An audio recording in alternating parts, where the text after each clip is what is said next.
You love me so much more than I could ever know. Your love is deeper than this world will ever show. And all of life's beauty shines around this moment now. The sky and the cliffs, they seem to change my life somehow. And I will never be the same. Will never be the same.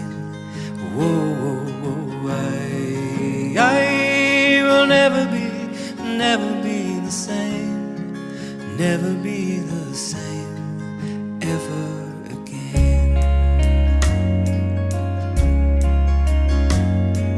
Here I am waiting, Lord, my life is just for you.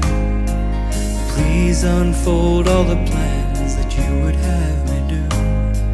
And if all the world's just a breath and nothing's here to stay, and all of the love we feel will save us anyway.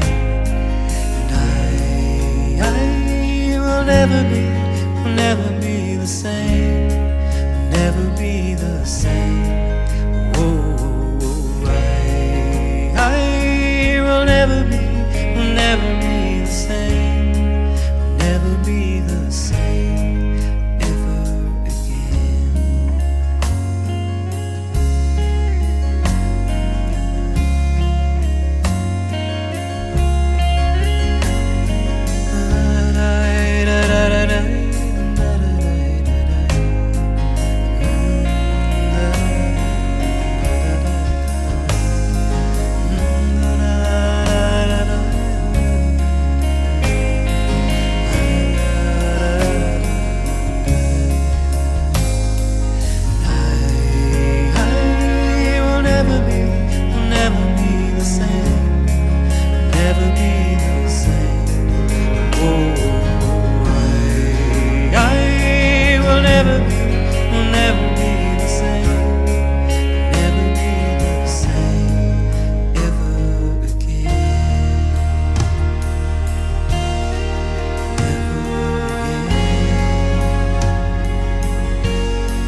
Hello and welcome to, where are we? Where am I?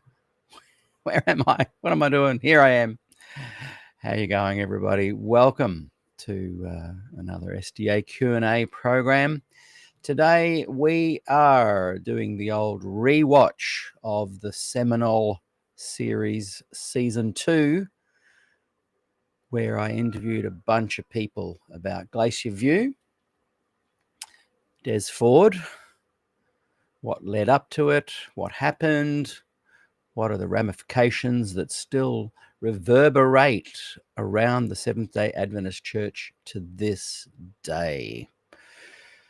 So, yeah, this was season 2, episode number 22. I'll get the details up on the wall in a moment.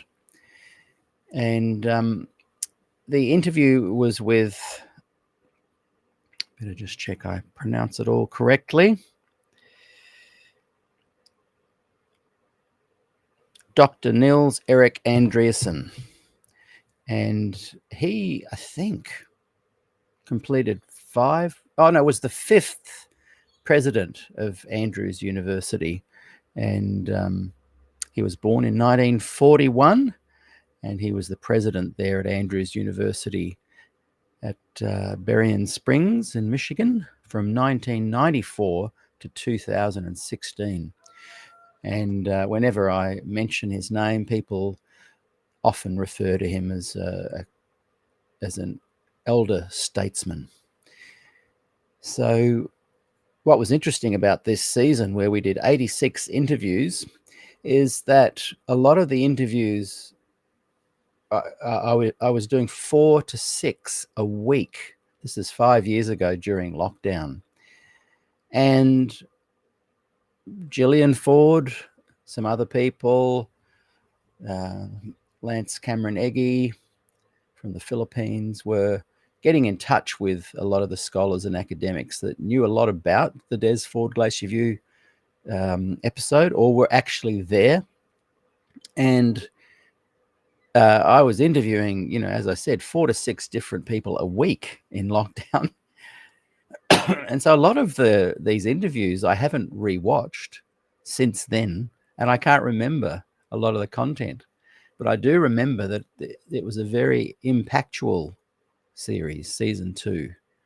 Lots and lots of information was shed on Glacier View, lots of truths revealed, falsehoods corrected, and lies put to bed.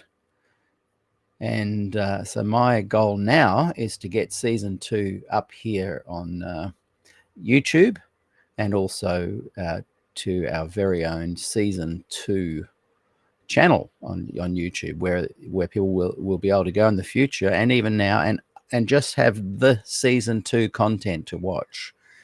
So I encourage you guys to find that as well. I'll put the link in the description, and I'll put it across I'll bring it up onto the screen as well, the address for that.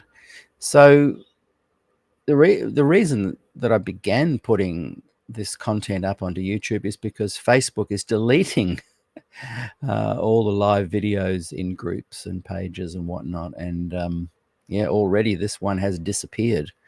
And when I went looking for it this morning, I couldn't find it. But luckily I'd saved it somewhere obscure on my computer, or on another hard drive linked to the computer. I just simply put it in the wrong place. So I'm wanting to put them all up on YouTube for everybody to watch and enjoy and study.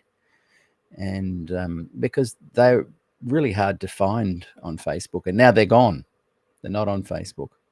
So so we're creating history by putting season 2 up onto YouTube and into one place. Those wanting to watch for fun, even now, from that channel, if you just go to YouTube /at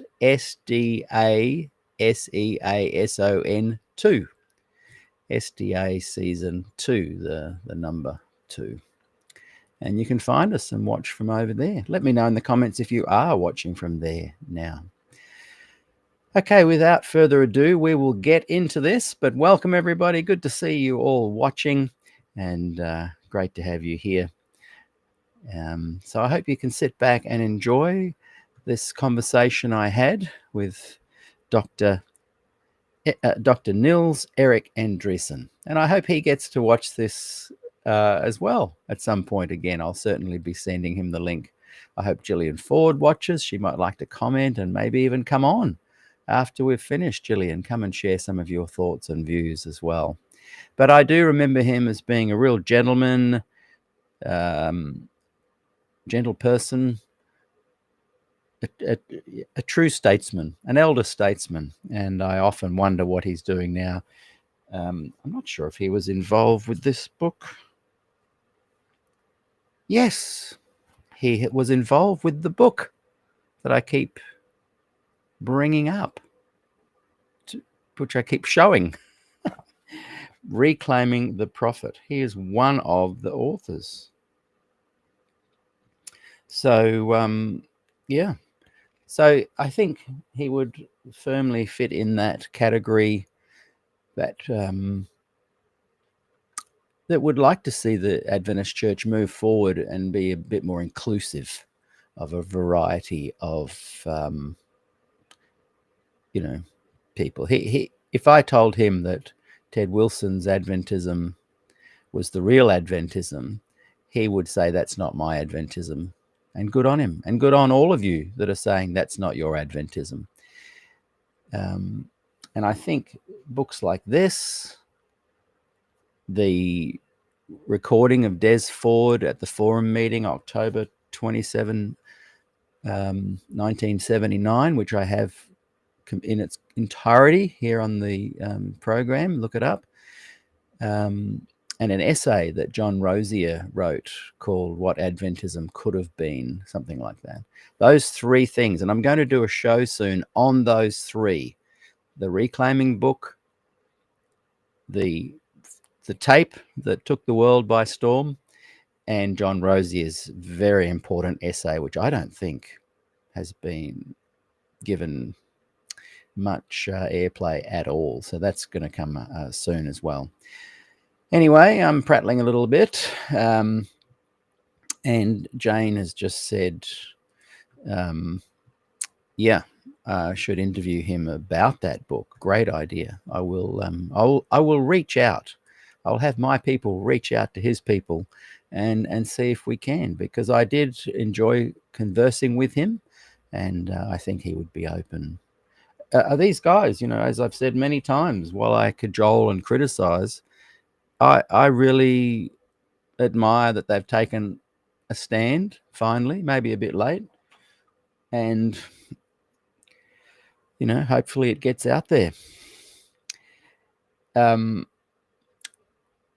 John asks, is he the son of Niels-Erik Andreasen? I don't think they are related. I do ask him that question. I do remember that. Okay, so yeah, I'm pretty sure they're no relation, the Niels-Erik Andreasen to this guy, but we'll find out. I did ask him that. Okay, well, let's get started. Sit back, and I've got my SDAQ&A mug, still available in Australia if you'd like to buy one. $20 plus postage, but in the States it's so expensive to get there. I'm trying to find an outlet over there that can print them up and send them out to those in the States who might like a mug. Okay, let's go. But welcome. Good to see you all. Niels-Erik Andreasen, nice to have you with us. Thank you. And can I call you Niels-Erik, or would you prefer the doctor added the whole time? Well, that's what my mother calls me, so you may too. Thank you very much. I love to Google people when I'm about to do a show, and your name came up as someone that's been playing Danish football for the last few years, and I thought that may not be the one. So yeah, unless you do secretly play professional football for the Danish side, unbeknownst to us all. This is what we played after school when I was a boy, and so I do know the game. Yeah, it's a great game. So look, it's really great to have you here, and as those that are watching will know, you've held some very interesting positions within the Seventh-day Adventist Church. You were president for a time there at Andrews University. And before we kind of have a bit of a look into Glacier View and some of your thoughts on what led up to it, the actual event, some of the ramifications post Glacier View, just tell us a little bit about your time at Andrews, and also go back to some of your childhood time too. Where were you born? Some of your early memories, and just build up to your career and what you were doing at Andrews, and then we'll dip back into Glacier View. Well, thank you very much. It's a pleasure to meet somebody from Avondale. We spent 2 years. We were sort of conscripted to go there by Adventist Education. There was an affiliation between Avondale and Pacific Union College, where I had just begun teaching, and that affiliation required a presence from each institution on the campus of the other. And so I led, we were the first from PUC to Avondale, and a partner from Avondale went to PUC, stayed in our house, and taught my classes for these 2 years. A lecture exchange. It was an exchange, and it went for some years, and that's what put me in contact with Svart, because he was teaching there. In fact, he was the chair of the department in which I worked for these 2 years at Avondale. And so that belonged to the beginning of my life, work, teaching, Bible, Hebrew Bible, Old Testament. I taught Hebrew at Avondale, I remember. That was not everybody's favorite subject. But anyway, I hammered it into their heads. And then after about maybe 20 years of teaching, I was asked to become an administrator in our education. First a dean in Loma Linda, and then a president at Walla Walla University for about 4 years, and then Andrews for 22. And I ended up about 4 years ago when I got old and decided to let some younger people do the work. And we live in California now, in retirement, St. Helena, California. What years were you at? What years were you president at Andrews? Came in 1994 and left in 2016. Right. Yes. Right. 16 for 22 years, correct. I've often thought that PUC, Andrews University, Avondale College, kind of shared a different kind of Adventism to some other versions of Adventism around the world. Would you concur, having been to both? There's kind of a unique style of Adventism. And as we were chatting before I went live, I went to Avondale Primary School, high school, studied at Avondale College. My parents were working at the institution. So I grew up with a kind of a different vibe of Adventism, and then went out to work in the world, in the field, and discovered that it was quite different in some areas. Yeah. Well, I haven't worked really as a pastor, so I can't speak too much about that, but very closely with pastors because of my teaching and the work at Andrews with the seminary. I was responsible for that as well. I think the so-called differences of our view of Adventism is somewhat exaggerated, actually. But I would admit that Avondale, certainly Walla Walla College, Andrews University, the people there were very committed to academic work. And so that perspective would be different from a small church, say, in South Australia or up north or someplace like that. I do see those differences, but I don't see one church coming to expression at Andrews and a different one at PUC and a different one at Avondale. I just don't think so. Yeah, okay. I guess I'm wanting to avoid the word liberal and conservative, because every time I try and coin someone as being liberal, it's like, well, what, don't pin me down. And I guess theologically, I guess I'm thinking that the theology that I was raised with, and then and met out in other places of the Adventist world, seemed quite oppositional. Yeah, there may be something to that. I think we can perhaps unfairly exaggerate that, but I will also say where you have a large group of thoughtful people, as on a campus, for example, there will be a variety of perspectives all the time. And if you press everyone working in each of these schools into a corner really hard, that you'll press them away from each other. But if you put them in classrooms in front of a whole bunch of kids who come from all walks of life, they end up sharing a common understanding of our church and maybe explaining it a little differently, but I don't think it's like two different churches or three different churches. Yeah. I just never saw that quite. Yeah. I mean, you have a good yarn on the sidewalk and you discover that even with different backgrounds, in the end, there's a shared passion or shared commitment that occasionally somebody, pushes a little bit off of that. But for the most part, and most of the time, there are moments, of course, when something blows up or some new idea comes up. But over the long period of time, let's say a few decades, it's there, but I would not exaggerate it. Yeah, okay. Any more than looking at evangelists around the world or union presidents. There are a lot of difference there too about how they approach it. Yeah. And so, yes, in management style there are differences, and in theology and philosophy there are differences, but there are more things in common, I think, than separate us. And it's a normal human condition, isn't it, to have many different varying views on life. Right. And living in, this is me now in 2025, if you're listening on the podcast. I just want to add a thought there, because what Dr. Niels-Erik Andreasen there is saying is pretty much what a lot of the progressive Adventists like to say. This is 5 years ago. But they love to say there's nothing to see here. This is a big tent. We are diverse. We have lots of people in the Adventist church that hold and share different views. The conflict isn't as big as you think.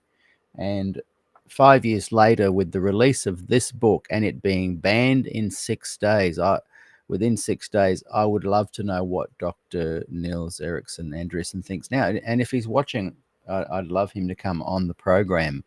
But it's the standard thought, and what I've realized is it is one that these guys, the progressive Adventists, the prog-ads, truly believe. They truly believe that this is a diverse church. And my point, and I will get back to the show, but my point is that I don't think they realize that, sure, believe what you want until you want to say it out loud. And when you say it out loud, this is what happens. Reducing Ellen White to an inspired devotional author will get you chopped in one way or another. And these scholars and academics and progressive Adventists, once they have retired, they speak up more, but even in speaking up, they're still very much, 5 years ago at least, thinking that the Adventist church is a big tent kind of Adventism, that the gospel Adventism is growing and will eventually find a home within the Adventist church. It never has. People have tried, people have fought valiantly, Des Ford, for example, but it never has actually broken through. So I just wanted to say that there, because it's important to note that this was 2020. This is episode 22 of season 2. We are now 5 years later, season 15, episode 1. And I think that a lot of the progressive Adventists, the scholars, the academics, are still in a kind of a denial that this is an inclusive, diverse, that's not my Adventism kind of church. And until they speak up, it's something I've often gone on about, but I think it's a really important point. Back to the interview, back in time to 2020. Kurrambong here in Australia, we had the Memorial Church and the College Church, and I would walk around town. And growing up, I had friends that were part of the Concerned Brethren movement, which was very conservative.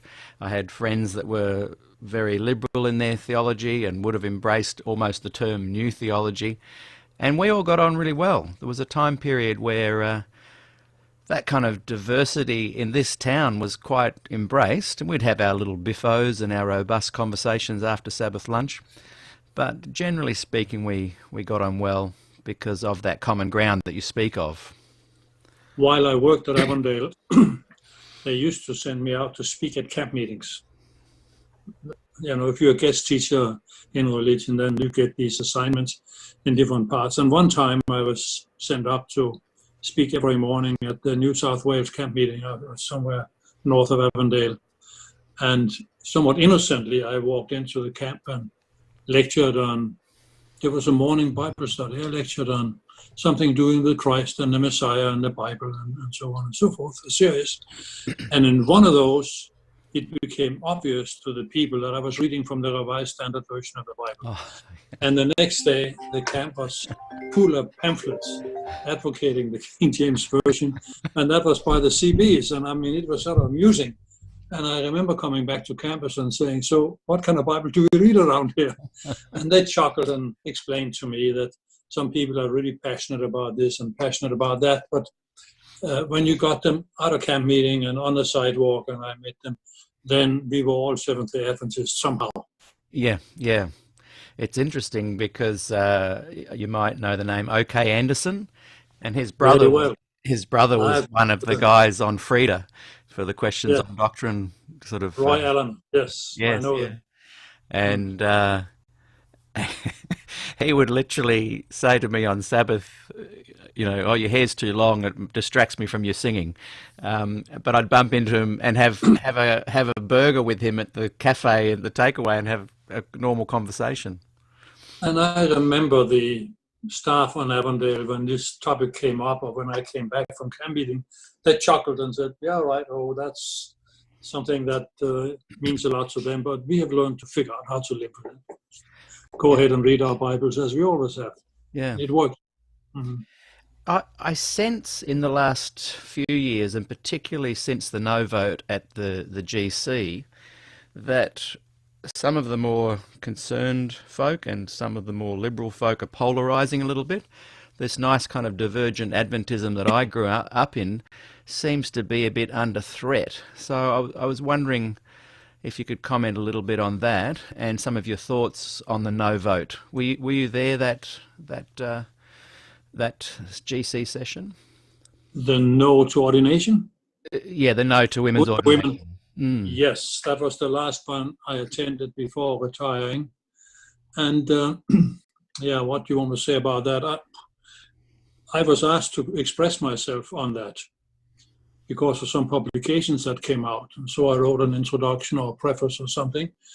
And I can't remember exactly what I wrote except to say the Bible has always taken advantage of men and women in ministry.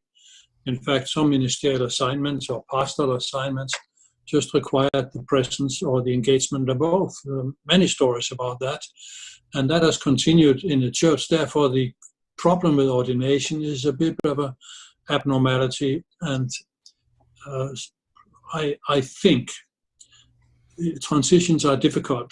One of these days, we'll have more and more women pastors in our pulpits and in our churches. We're just getting a new women pastor here in the church we attend up the hill. Is she ordained or commissioned? You know something? For the congregation sitting in the pew, it doesn't matter. She's in the pulpit, she visits, she takes care of the children, she preaches on Sabbath. Sorry to interrupt again, but normally I don't. I remember in these replays, the first couple I did, and then I learned to just sit back and listen. But I do feel I need to comment. To the person in the pew, it doesn't matter whether the pastor is commissioned or ordained. I don't know if I push back on that later or not. Back then, I know in my mind I would have been thinking that. But it matters to the person. It matters to the woman who is commissioned and not ordained. It matters to all women collectively within an institution that suppresses them by not allowing them to be ordained the same as the men are. Again, this is that really interesting way that a lot of the progressive Adventists speak. There's nothing to see here. Does it matter in the pews? Your local church? It does matter. It matters because ordination is being, to this day, used as a weapon of suppression for women based solely on their gender. There was a time here in the Australian Union where of the 23 jobs available, only 10 were available to women because of this ordination thing, because they are women. I totally understand where he is coming from, and I'm not criticizing him or Progressive Adventists. I'm not criticizing you individually either. There is just a kind of a collective Progressive Adventist speak that just kind of flows from you collectively, that says there's nothing to see here. The things you don't like, you call that's not my Adventism. When challenged to share your Adventism, you seem cautious. And this notion of a big tent inclusive, where it doesn't really matter for now that women can't be ordained, because, hey, at the grassroots level, it doesn't matter. This is why the problems persist, because the elephant in the room suggests otherwise. And when the good people say there's nothing to see here, it enables and entitles those who are committing the crimes, the unethical behavior. This is not a theological issue, in my humble opinion. This is an actual ethical issue. And again, I really enjoyed my interview with Dr. Niels-Erik Andreasen, and I hope he comes on the program. The guys who, are wanting to revise Ellen White and put her in a more inspired devotional position, and to say the Adventist Church is providential more than prophetical. That's not a word, I know, but I admire them. I was the kind of Adventist that just knew that one day things would change. There was hope, and it didn't matter as long as on a grassroots level we were accepting and being inclusive.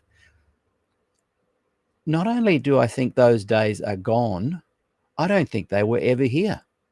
I think I was offered, the generation above me, the progressive Adventists above me, had either left the church in the early 80s or stayed and offered false hope. So to those watching that are still Adventist and who still want to see these guys not win, but have a home within Adventism, you need to ponder your collective speak, your collective jargon, your collective way of saying there's nothing to see here. That's not my Adventism, but sitting back and doing nothing about sharing what your Adventism is, for being quiet about women's ordination.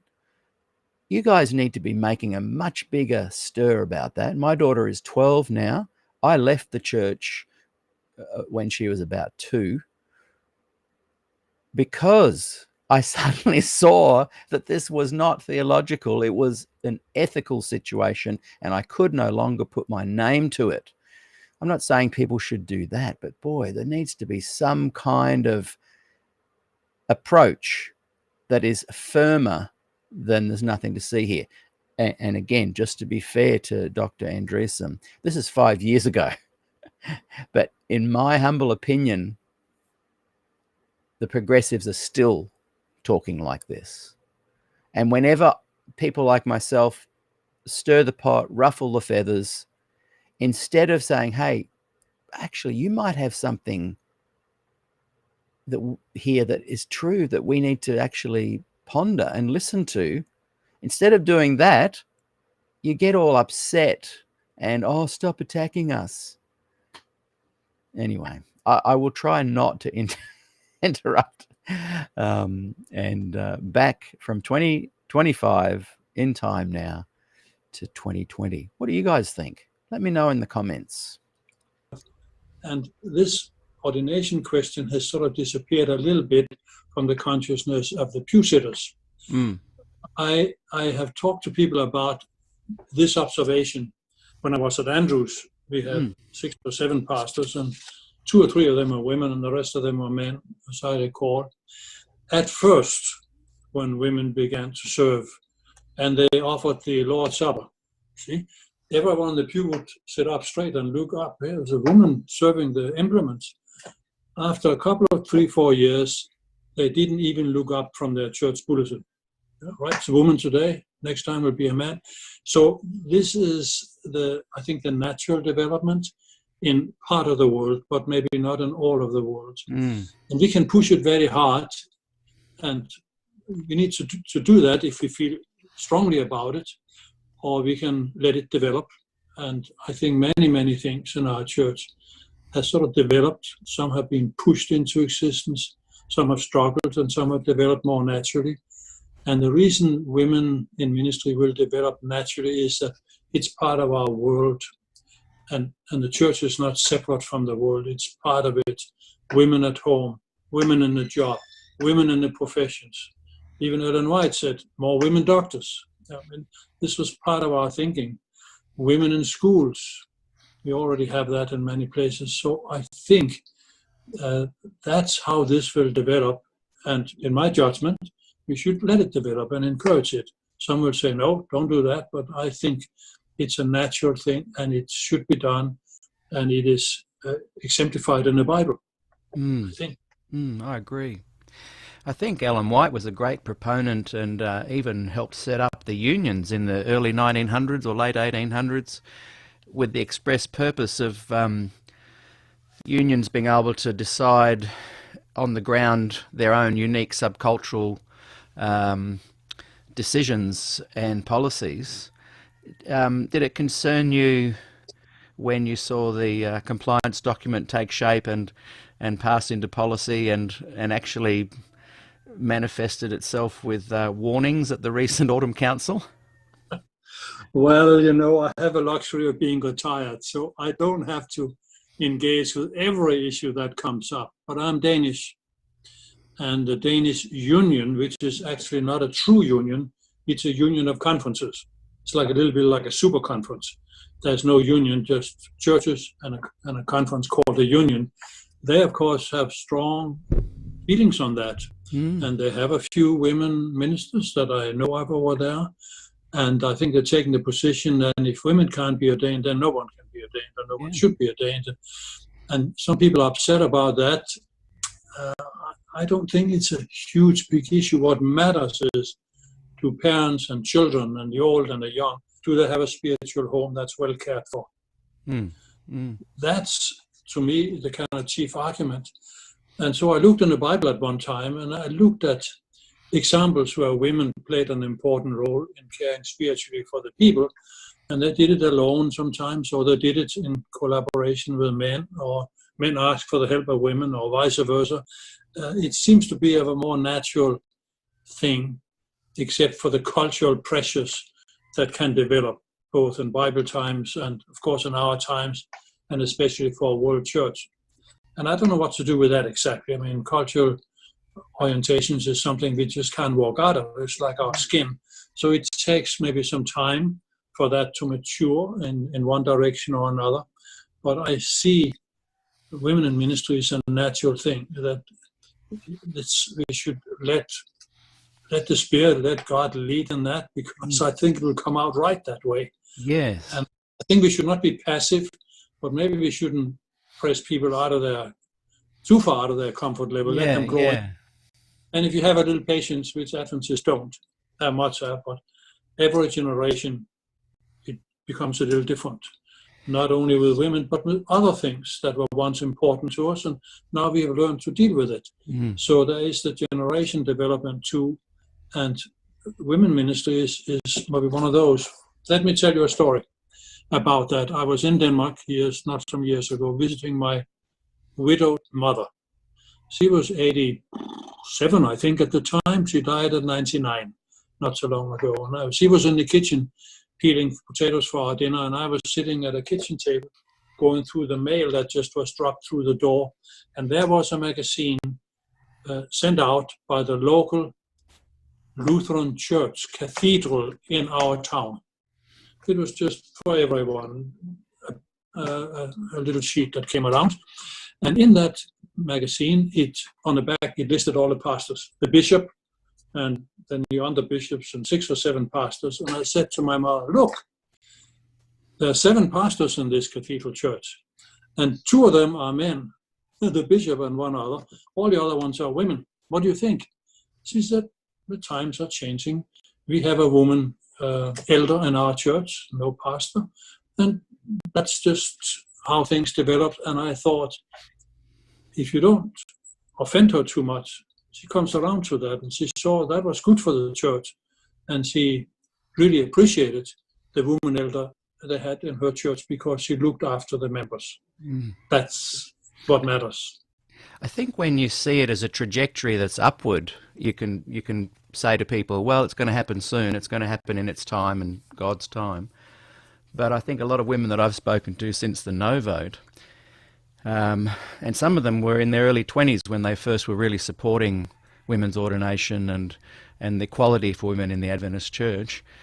And the no vote to them, and some of these women that were in their 20s are now in their 70s.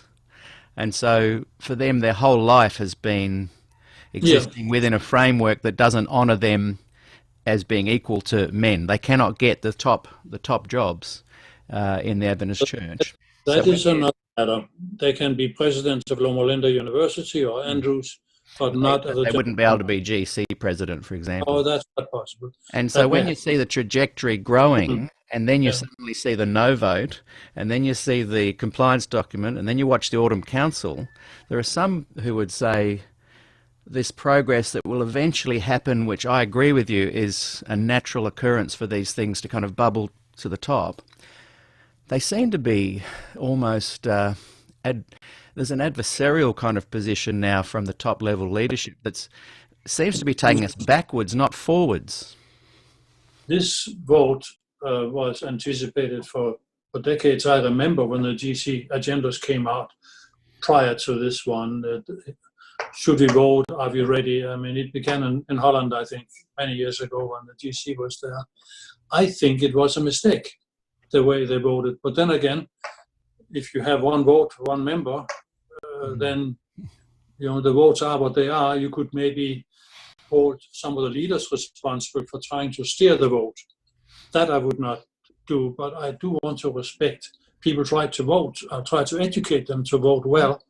But you know what? That's true about political situations too. I have many things to say about American voters right now, and they don't listen one bit to me. So yes, if we do things by vote, we will be disappointed, and then we charge ahead, and next time it will go better. It was an interesting moment. But meanwhile, the seminary at Andrews, where I worked for all these 22 years, welcome women, and we have a good number of them, and they got positions in churches. They would like to be ordained, and some were and some weren't, but they were welcome, just like men. And is it Sandra Roberts? She's the president of the conference there or something? Yes, in southeastern California. That's the Loma Linda area. Yeah. She is, right. And she was voted by the constituents. So. It's just a sad thing, but I hear what you're saying.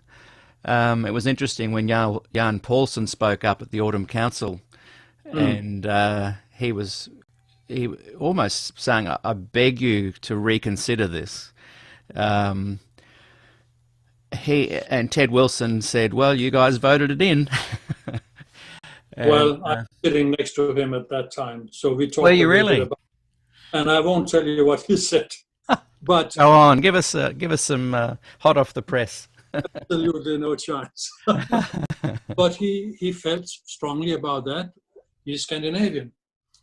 And I had an interesting conversation on Scandinavia with the union president from Denmark, whom I met accidentally at an airport, going to meetings. And I said, so how is it in Denmark now? Are we ordaining or are we not?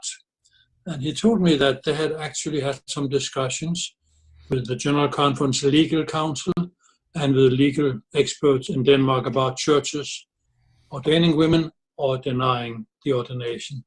And he told me, not some years ago now, 5-6 years ago, that the legal advice in the country of Denmark to stay compliant with the law and so on in the land was this: if the Adventist Church makes ordination of women a theological point, then the church has a right to pursue its own theology without interference from the state. But if it's not a theological point, then it becomes an employment issue. And employment-wise, you cannot discriminate against women in that country. So we are caught in this. And I think we should find a way to normalize that. So either it's a doctrine, which it is not. I mean, we never managed to make it a doctrine. So it's an employment practice. Then it really should respect the employment practices of a country, as we do in this country. We have to do it. We are in the world, but not of it. So we have to obey. I remember when equal pay began to start to reach parity. It was only really brought about when Mary Kay de Silva, was it? I forget her name. When she took them to court. They settled out of court, and pay was suddenly came like logs in the water. Maybe it's going to take some women taking the court to church over this. Well, I don't know. I don't know about that, but I do remember working here in this state of California when the equal pay came up, and I tried to understand why the church could be so far out of step. And then, of course, they lost the legal position and had to pay equally. And I remember some people told me that the church was still operating out of a different world when they employed families. They had not thought about single people in those days. There were spinsters and could be maybe church school teachers, but nothing more. But everybody else was really a family, and they paid the husband, and then they paid subsidies for housing and this and this and this and this. And suddenly that changed. And now they employed women parallel to men. And somehow they made that employment change without following the employment regulations of the land. And that could have been avoided by a little forethought. It was foolish. And then, of course, we had to correct it with some embarrassment. Yes, I agree with that. Yeah. I hope it doesn't come to that, but I fear that it's going to be one of the only things that'll make things change. It could happen, but it's been talked about for many years, and it hasn't become a legal issue. I think that the states, the governments, certainly in Scandinavia, are hesitant to invade the church because they believe in freedom of religion and separation even more than in America. We talk about it, they practice it. So I don't know that will happen, but I think it's good for the church to keep its conscience clear and clean. And so we can hold our heads right up, and we do the right thing by everyone, young and old, men and women. I think now it's the racial issue. We have to do that. Yes. So for this reason, we should do it. Well, I think there was a time I remember listening to a podcast, and the well-known Adventist historian, I can't remember the name of the podcast. I'll try and type it down below because it's well worth listening to. And he was recounting a time when and I might be wrong on the details, but the gist of it was that a union president who was African American, and one of his pastors from the union went to the GC in the late 60s or early 60s, and they weren't allowed to go into the main cafeteria. They had to go to a separate black part of the cafeteria. And nowadays that would just not happen. But back then, because of the times, the church had to kind of bow to the pressure of that kind of segregation, I guess. And not only the church. I'm a graduate of Vanderbilt University. That was segregated about a decade before I got there. How is that possible even to think about it? But that's how much the human family changes in just a relatively short period of time. They were, of course, wrong and embarrassed by it, but it's true. That's what happened. And maybe we'll be embarrassed to look back on women's ordination in 10 years' time too. We probably are a little bit embarrassed now already.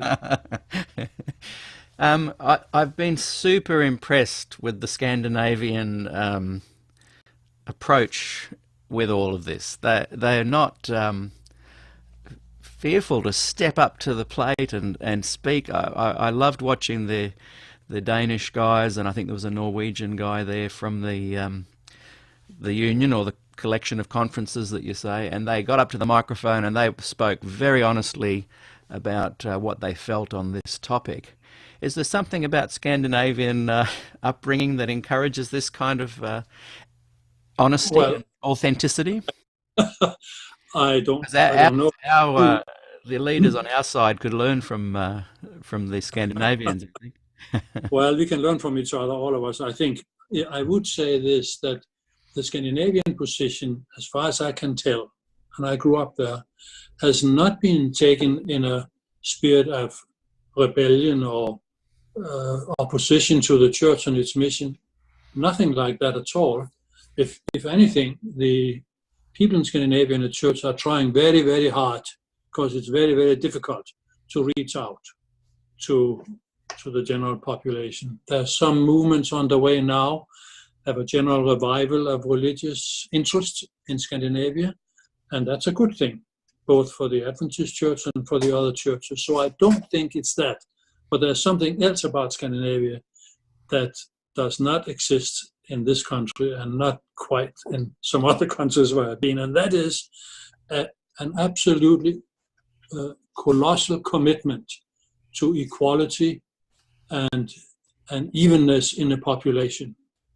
You know, there's a Danish writer who once said Denmark is a country in which few people have too little and fewer still have too much. It is a taxation and a social responsibility or social network that has caused that. And so if you grow up in this environment and you deal with children issues and women issues and education for all and health issues, right, then women, of course, they have their place too. How could they be different from other people? Exactly. It's just by birth, you know, they were born this way or that way, but they're all human beings. And in a sense, they have developed that over many years, which has made them economically and socially and in every other way countries of equality. Of course, there are flaws and mishaps here and there, but on the whole, that's what it is. It's very difficult to be rich in Denmark, and it's very difficult to be poor. Let's take care of you. Interesting. And so this, I think, is the mentality. It's nothing to do with being mad at the General Conference. It's just being fair-minded to every member in the church, whoever, young or old, children, whatever they are. That's it. I have a great deal of respect for that attitude, and I think good on them for speaking up. And I didn't take, when I heard their speaking up, I didn't feel that they were being disrespectful at all. I don't think they are in their hearts. They just want to be fair to everyone. Yeah. One of the guys mentioned about just being true to his conscience, and when it's such a part of the fabric of the Scandinavian society, it's almost... the conscience is shaped by this kind of environment. You meet it the moment you go to school. We have an expression, we have an office in America and in other countries called ombudsman. I don't know if you've heard about these people, but we have one at Andrews, and you have them in many organizations. That word is Danish, actually. We have it in our society in the legal realms. So what it means in Denmark is that there is someone appointed, generally a lawyer or some official, by the government, but independent. And his office is the office to which you write or telephone if somehow you have not benefited from that which everyone else in the country benefits from. Say, electric lines are going out, and your house is at the very end of the line, and somehow electricity didn't reach your house. That occupant can write the ombudsperson and say, hey, you forgot me. Yeah. And he will go to the government and say, wait a minute, everyone gets power. What about this lady? Put the strings out to her too. That applies to all areas of life, not only public services, but education or ill people or handicapped people or getting access to schools or wherever you need to get access to.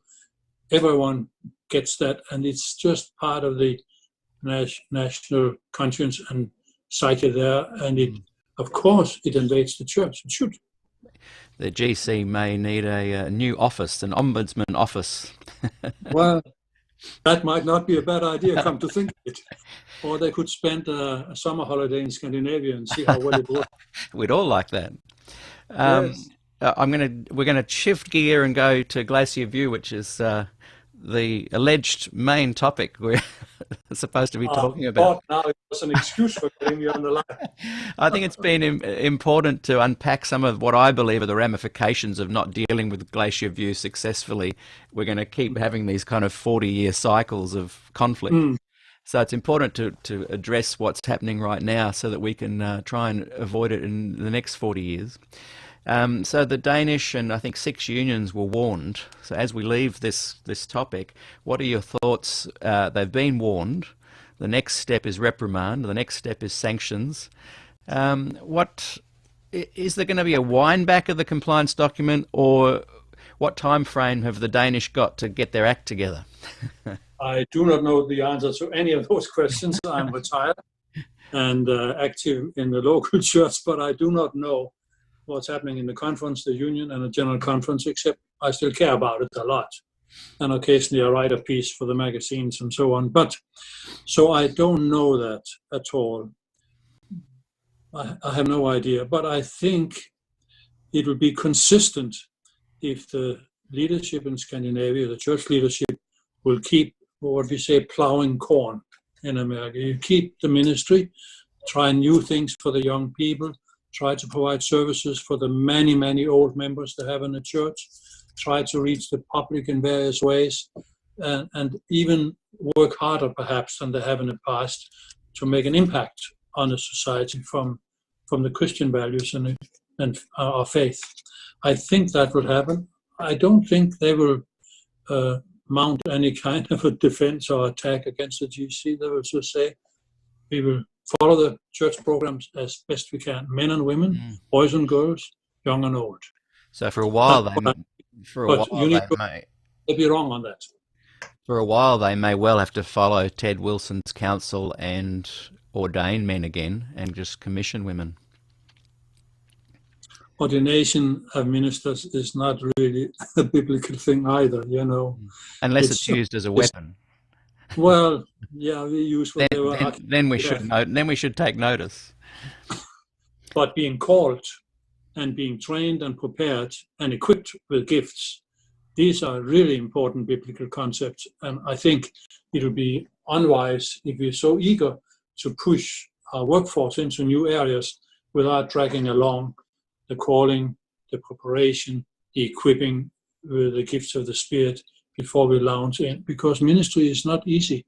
And we just had a big scandal here with some former Adventist publishing things in newspapers, which is very embarrassing, I think. And I heard about that. Yeah, people didn't, how they got up to that crazy idea, I do not know. But that cast a little bit of a shadow over our church, especially for the people locally. And we need to avoid that by equipping people and making sure that those who speak for us do it correctly according to our theology, yes. Otherwise it's disingenuous. Well, it hurts. It can hurt for decades.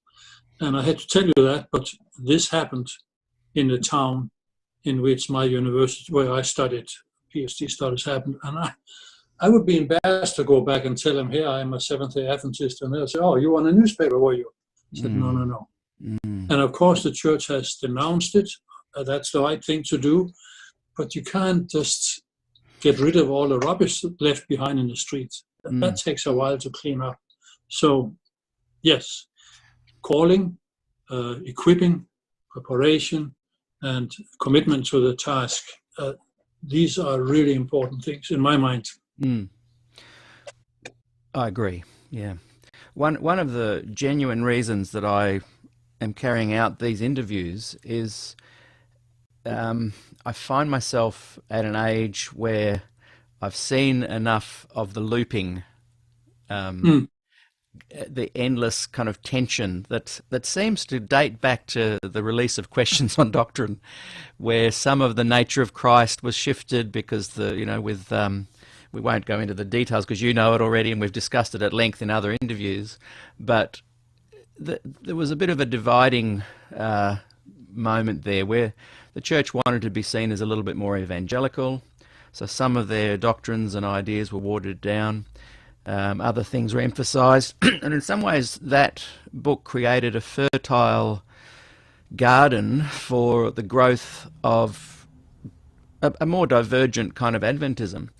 From the release of that book to the early 80s, the church grew from 1 million members to 4 million members. So it kind of worked, and it was GC approved, this book. And I don't think he was a relative of yours, was he? Andreasen, the famous theologian that opposed the book? That is a good question. When I worked at Avondale, one summer they sent us to New Zealand to speak for camp meetings there, first in Christchurch and then in Auckland. And in Auckland, we were in a big tent, 5 holes, and I think there were 5,000 people in there. After my sermon, on the way out, they wanted to shake hands and ask, "Are you the son?" The son of Andreasen. So I know something about the Adventists in New Zealand in those days. That Yeah. interest displayed that. No, he was Danish and same name, but not same family. My father met him once and they talked. And since Andreasen is not a really family name, it's a first name, the son at the end. You don't have to be in the same family for having the same name. But it's a fairly rare name. Not many people have it. So it's natural they would think so. But no, I never met him. He died in California before I came to America to study. So I never met him. So it was his opposition to this book that really birthed the Concerned Brethren, the Standish brothers who were quite young, spread that concern throughout the States, throughout the world. And so we have this beautiful garden where diversity is kind of embraced and encouraged, sanctioned from the high levels. But we also have within this garden a very focused group of people that wanted to get their church back, so to speak. So we have an environment that cultivated the likes of Des Ford, but also cultivated the likes of the Standish brothers who opposed this new theology. Would you say that's a fair assessment that may have led to the actual Glacier View event? That warring of opposite sides? I don't know how to answer that question with any degree of confidence that I'm doing it right. I do know about Questions and Doctrines. In fact, it was republished, as you know. And there was a conference held in the seminary at Andrews University while I was there over the republication of that. And I remember the leadership of the General Conference was somewhat concerned about bringing that up again because of the controversy it caused in the first place. And there were some of the participants whose names you mentioned were there. I think by that time, the church, most church, the bulk of the Adventists had settled on what the atonement means and what it means to be a Seventh-day Adventist Christian. And therefore, this conference was, in the end, more of a curiosity or a review of historical past. That probably was important. I think after the war in the 1950s, I think the Adventist Church was asked, and it needs to answer the question, are you Christians like other Christians, or are you somewhat sectarian off in one direction? And they answered that in a way that I think was not entirely satisfactory, but the answer developed into something more satisfactory in the decades to come. And since I'm a teacher by trade, how many students have been in my class, and how many of them came with that misunderstanding? Not too many. They had already, by that time, by the 70s and 80s and on, they had sort of figured it out, I think. So I would not particularly bring that argument back to life, because I don't think it really has much to give us. Perhaps not for today, but did it inform the narrative of Glacier View? Well, it may have. I think it's more complicated than that, but I'm not an expert on that glacier. There are some people who know much more than I do. I was there, but I didn't keep up with that event subsequently, as others have been writing about it and so on. But I remember not so very long ago meeting or sitting next to a woman at a meeting, actually, where some of these things were talked about. And she must have been about my age. So she was young, in the 70s and maybe 60s. And she told me how much she appreciated one thing that she learned from Des Ford. And she explained that before she learned that, or before she heard him preach, actually, she was frightened about her salvation. She was afraid of not being ready when the day came. She was afraid about what they were looking at up in the books in heaven. She was afraid she wasn't good enough, and her parents and her school teachers probably had made her insecure. She was an insecure Christian. And then she heard Des Ford preach, not about the sanctuary particularly, but about the cross of Christ. She said, he spoke about the cross, he spoke about Jesus, he spoke about justification. He gave me assurance that I'm good enough to come to Christ. He introduced us to singing Wesley's hymns. This sermon and this impact on this person was enormous. And though it's only one, and anecdotes don't make statistics, I think that kind of impact has been, perhaps, in my opinion, the most influential and the most positive of the contribution that Des Ford made. And I remember when I worked at Avondale, students all around, and so we were preaching. It was in a gym before the church was built. Yes, and I preached sometimes, and Des preached sometimes, and a student looked at me and said, tomorrow is Sabbath, Des is preaching, you got to be there. And it was not to hear about controversy with the church, it was to be brought to Christ. And so I've heard that from a good many people who weren't in the theological turmoil, but who just were thinking about their own Adventist faith. And Des's sermons and emphasis helped her a lot. And she said, I'm now a believer, always have been, but I'm secure. I'm not going to bed afraid that I won't wake up. Jesus is my friend, and the cross is where it all happened, and I'm eternally thankful for that emphasis. That's what I hear now that people are saying. And I think that's an important thing, and it probably should be, in my mind, put out front. What's been coming through very strongly in these interviews, this is the 21st in the series of Glacier View Reflectives. It was only going to be about 4 or 5, but because of the positive nature of Des Ford's influence, that's why the interviews are continuing. And some people I've spoken to have almost been in tears as they recount how beautiful the gospel sounded from the pulpit when Des was speaking.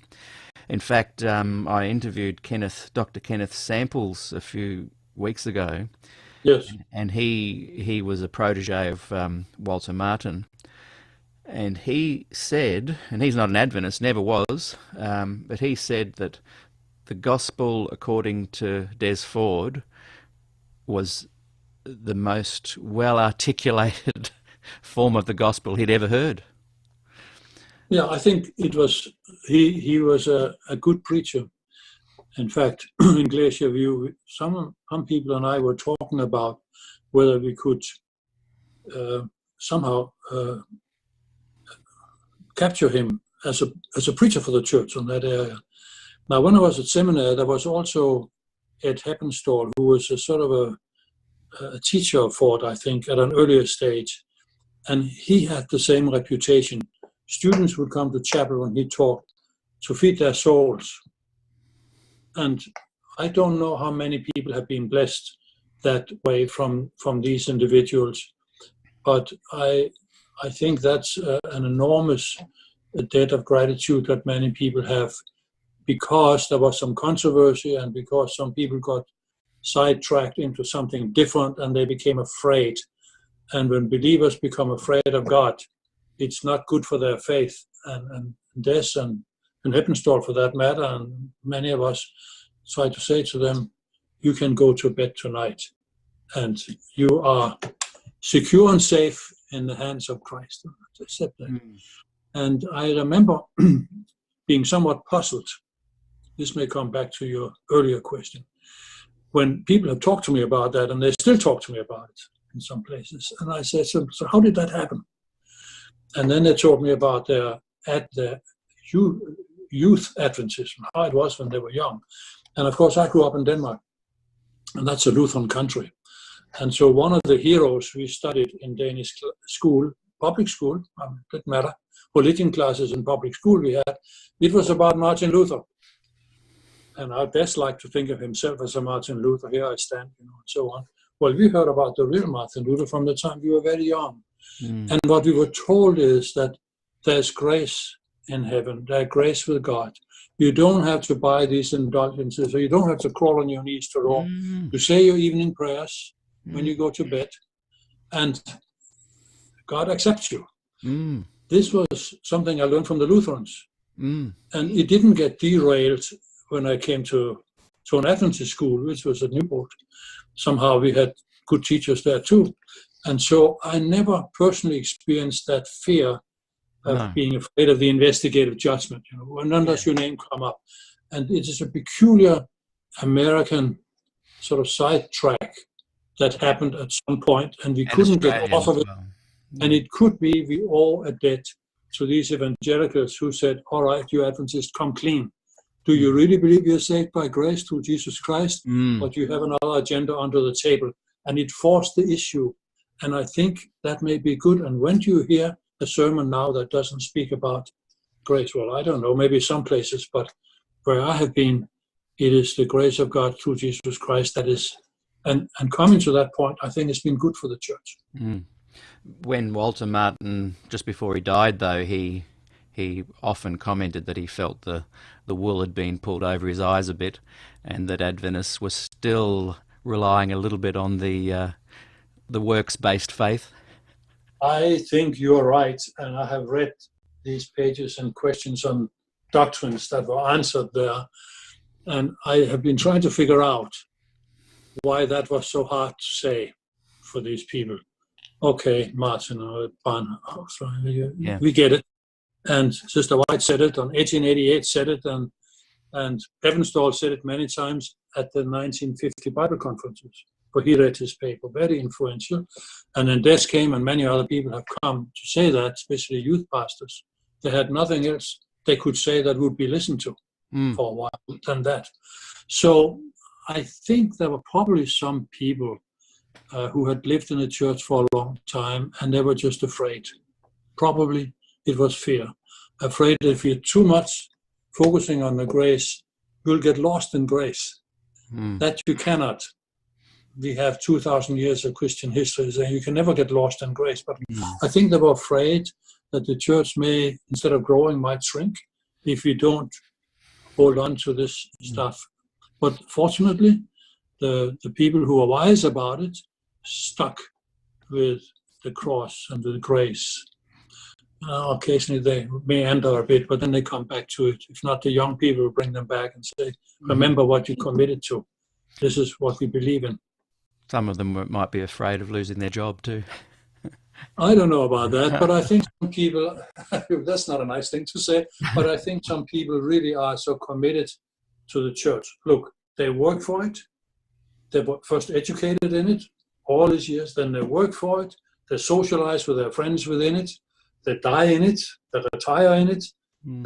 Their whole social and cultural and religious and personal and economic life is tied up with the church. And you get a lot of sort of automatic commitment to that. And if somebody that is piddling with it and maybe bringing it down, the whole life goes away. But if you are with Christ, I think, and with the gospel of grace and assurance, then these things are not so important and you're not afraid of them. You're not afraid that the church will go down any more than you're afraid that you'll be lost in investigative judgment. You're not afraid that you're assured in faith. And I think some people were just afraid. I've heard some people say some things about these matters, and it seems to defy logic. And I would say, why would smart people say something that defies logic? Well, if you're afraid, you'll say all sorts of things. Just to feel safe again. Do you think I'm preaching to you? This is what I think about it. Oh, yeah, and you're preaching to the choir. I often I kind of ask some hard questions, not to clarify some answer for me, but because I know those questions are being asked. Do you think if the church is serious about moving towards this grace-based faith that you're talking about, and that I embraced as a young man, that they could maybe release the Great Controversy and kind of water down some of the chapters that are in there, because it's still an official release, and young people or people who come into the church brought in by the Sabbath and health and grace and Jesus first, then they go and read the Great Controversy, which is still hugely promoted, and they read the chapter in the investigative judgment and they start having heart palpitations. Why hasn't the church removed that chapter? I don't know the answer to that, but I have heard, and I haven't confirmed it, it may not be true, that some of the reissuing of the Great Controversy in parts of the world has been done in abbreviated form. Maybe they didn't take out investigative judgment, but I heard something about the Catholic movement has been modified. I heard about that in Latin America, but I haven't actually checked up on it, so I don't know. But I think another way to find out what really matters to the church and what's super, super important, listen to sermons. What do we say when we speak to each other? And so when did you hear a sermon on the investigative judgment and being afraid? I think we agreed in this conversation that it would be pre-Advent judgment, not investigative. That may help a little bit. And somebody said, and it's not a judgment on people, but on behalf of people or for people. So we tried to change that, but there was a fear, I think, of dropping that concept, because it's been part of our culture for so long. I presume so, but there were serious attempts in the Daniel and Revelation Committee, which I served on, that met for decades, not for years after. Is that the one where they didn't keep any minutes? No. Which one's that? The first Daniel and Revelation Committee. Oh, yes. All the papers went into a shoebox. And the second, and there they were in the archives, until the second committee started after Glacier View. And after 2 meetings, the shoebox papers were brought out. And we looked at them and discovered that they talked and this and that, but it never was brought to any kind of a focus. And so, but in the new committee, which didn't really deviate too much from the traditional interpretation of things, I don't think. But there was this concern about the fear factor. And this investigation was just bothering people, and they said, let's call it something else. But I noticed in the statement of beliefs that it's still there. So we're still afraid of what will happen if we let people off the hook and send them to bed all afraid. What will happen the next morning. And I think this is not right. It's not biblical. You shouldn't do it. I agree. Back to Glacier View, and I think too there seems to be different versions of the sanctuary as promoted by the Adventist Church as we go through time. So let's just look at the generally held view of the investigative judgment at the time of Glacier View and leading up to it, and Des Ford's view of it. I know he changed later in time. I know the church has kind of shifted a little bit on its stance. Currently, it's a bit unclear what the official policy is on the sanctuary, but at that time it was quite clear that there was a more, great controversy version of the investigative judgment, and there was a Des Ford's version, just to generalise. So at the time, and that particular version, did you find yourself in alignment with Des's view of righteousness by faith and the sanctuary? That's two questions, and so I need to give you two answers. On the first one, yes.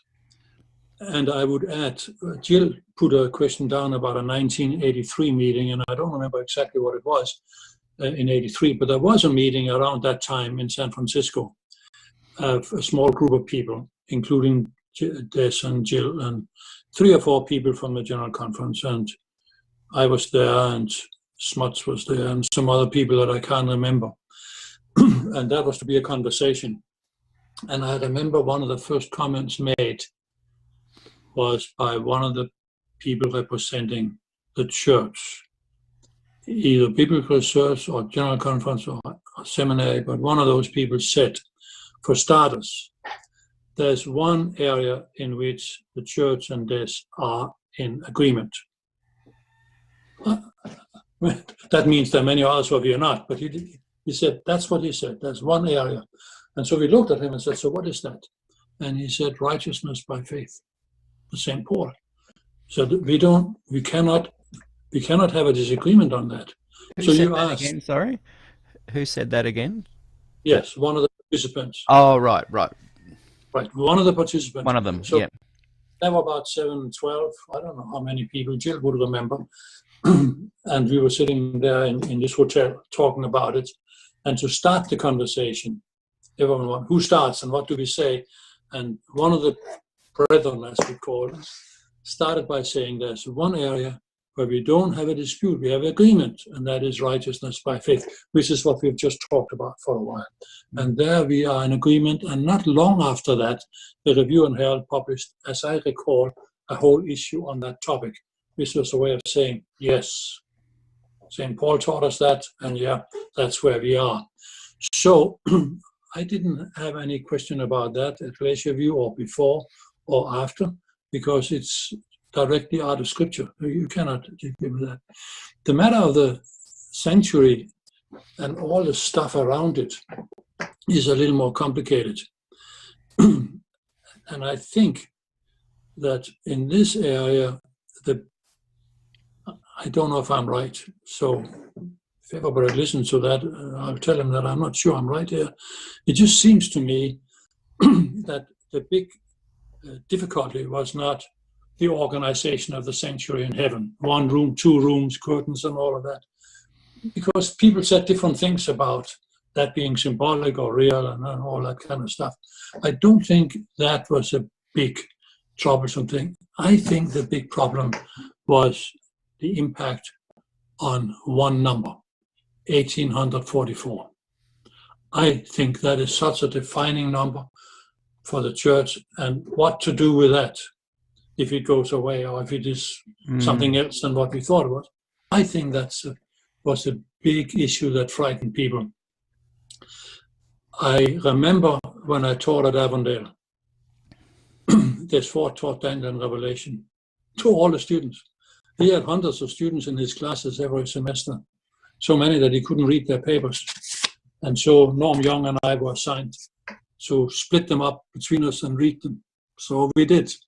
Service to the department chair, I think, for free. And one thing that amused me more than anything else was to notice the many different ways in which students spelled apotelesmatic principle of interpretation.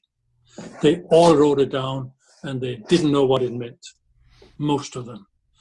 And so I said to myself, no, I don't think that's helpful. And I don't think that was kind of a key to rereading Daniel and Revelation. It was supposed to offer a solution.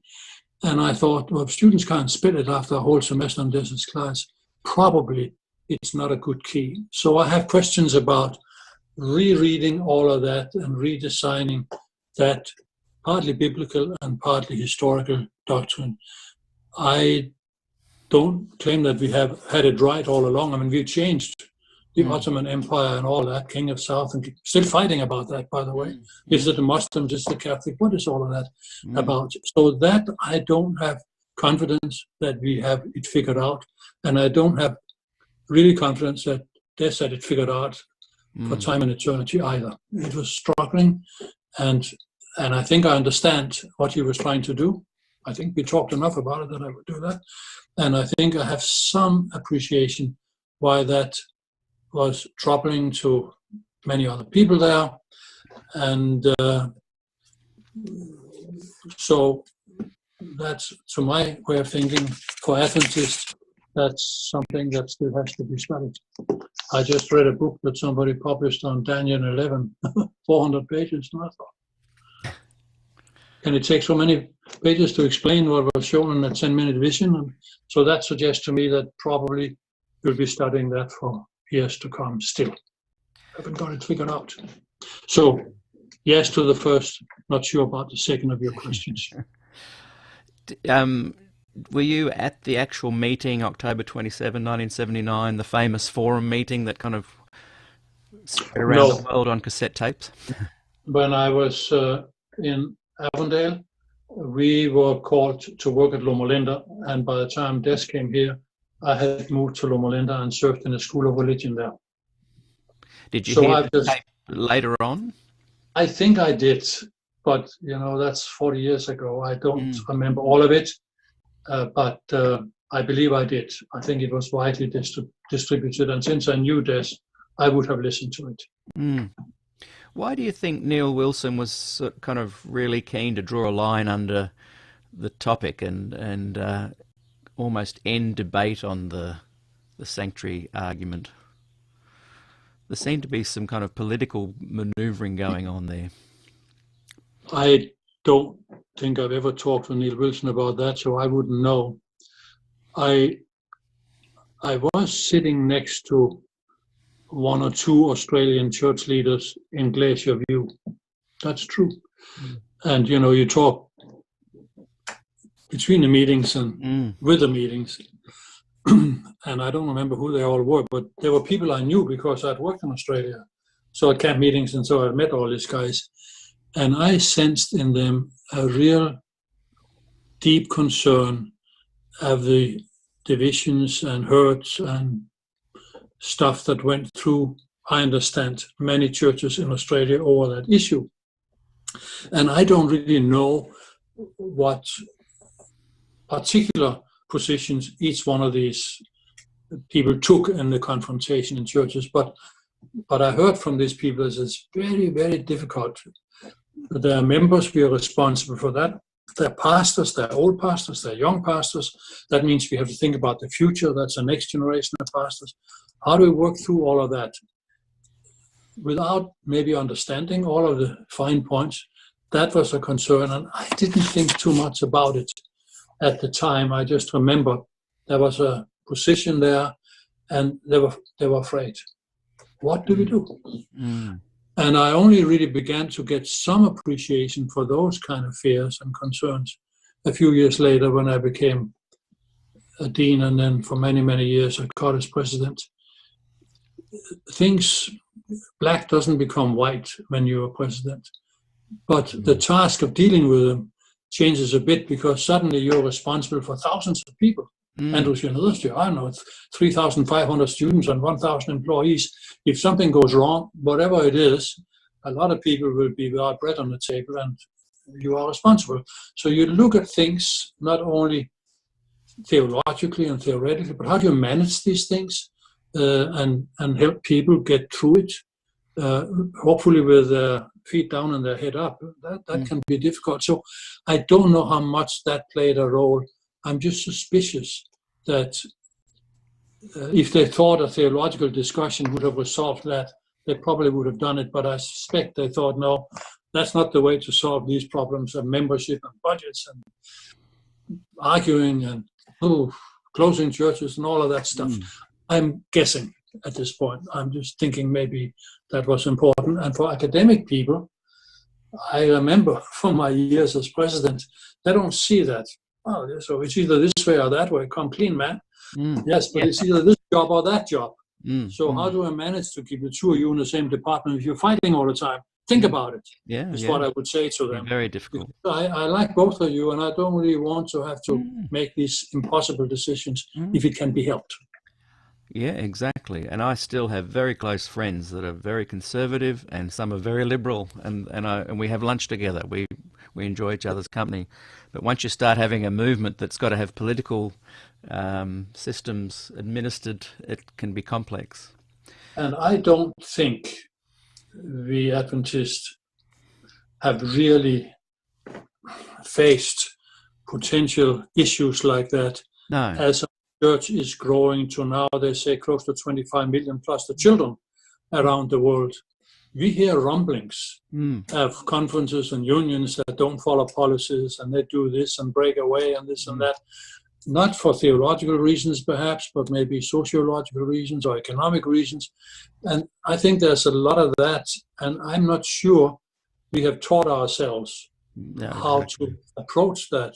I once proposed we should have a law school and train a whole bunch of church diplomats who understand the church and its mission and dispatch them to troublesome areas and try to sort through some of that before it breaks us apart. I agree. One of the things I loved about Jan Paulsen's presidency was that I felt he was sending a very clear message that all divergent peoples were welcome in the Adventist Church. I don't think that that message was clear from the presidency of Neil Wilson, and I don't think it's clear from the presidency of Ted Wilson that that's the case. Why do you think current union leaders, conference leaders, division leaders are reticent to step up to the public podium and say, we accept both of our left and right brothers and sisters in the church? There seems to be a little bit of silence about that. Yeah, that may be. Now that I'm retired, we invite people to have dinner, and I can assure you they represent the full spectrum of church members. And we sit around the table and we talk the whole evening, and conversation always has gone well because of this kind of respect for the hospitality of the table. And sometimes I've felt if you have a disagreement you want to resolve, have dinner with that person. Yeah, something about breaking bread. I think we should do that. Amen. I would say one thing that happened, Jan Paulsen, before he became president. I remember that report. He was sent as a kind of church diplomat, and I think he was good at that. He was sent to South Africa to help the church figure out a way to be a single church. That was with the fall of the apartheid and the new political arrangement there. And I have heard and read that to this day, there are still some remnants of this to overcome. But it was the kind of thing that I think leadership should do as a white church and as an African, bring them together and say to them, you've got to do that. I mean, Jesus brought all his disciples to the Lord's Supper, so you come and eat with me. And then recognize that there will be some spillover. There will be some stuff on the floor to be swept up afterwards. That's okay, because we're human and it takes us a while to figure it out. But it should have cleared this position, I think, for the church. You can't have two different churches in one country. Exactly. All the other denominations had changed to one. You have to do it. And so I see these things could or should be addressed with an idea of inclusivity. And I think that gives strength. If the family is together, that gives strength to our conversation about our theology, right? So the family has an easier way to talk through some of these difficulties than people have if they're not sitting at the same table. So I think this is correct. And I do remember with pleasure, long after dinner conversations in our house at Avondale with Des and Jill and some other faculty persons, and it went from dinner time until 5 in the afternoon, and we all went home. And we disagreed on many things. And I'll tell you one, because that opens a window. We were talking about righteousness by faith, and we all agreed that was important. because St. Paul said it is, and so we took it from. Then what do you do with the Christian life?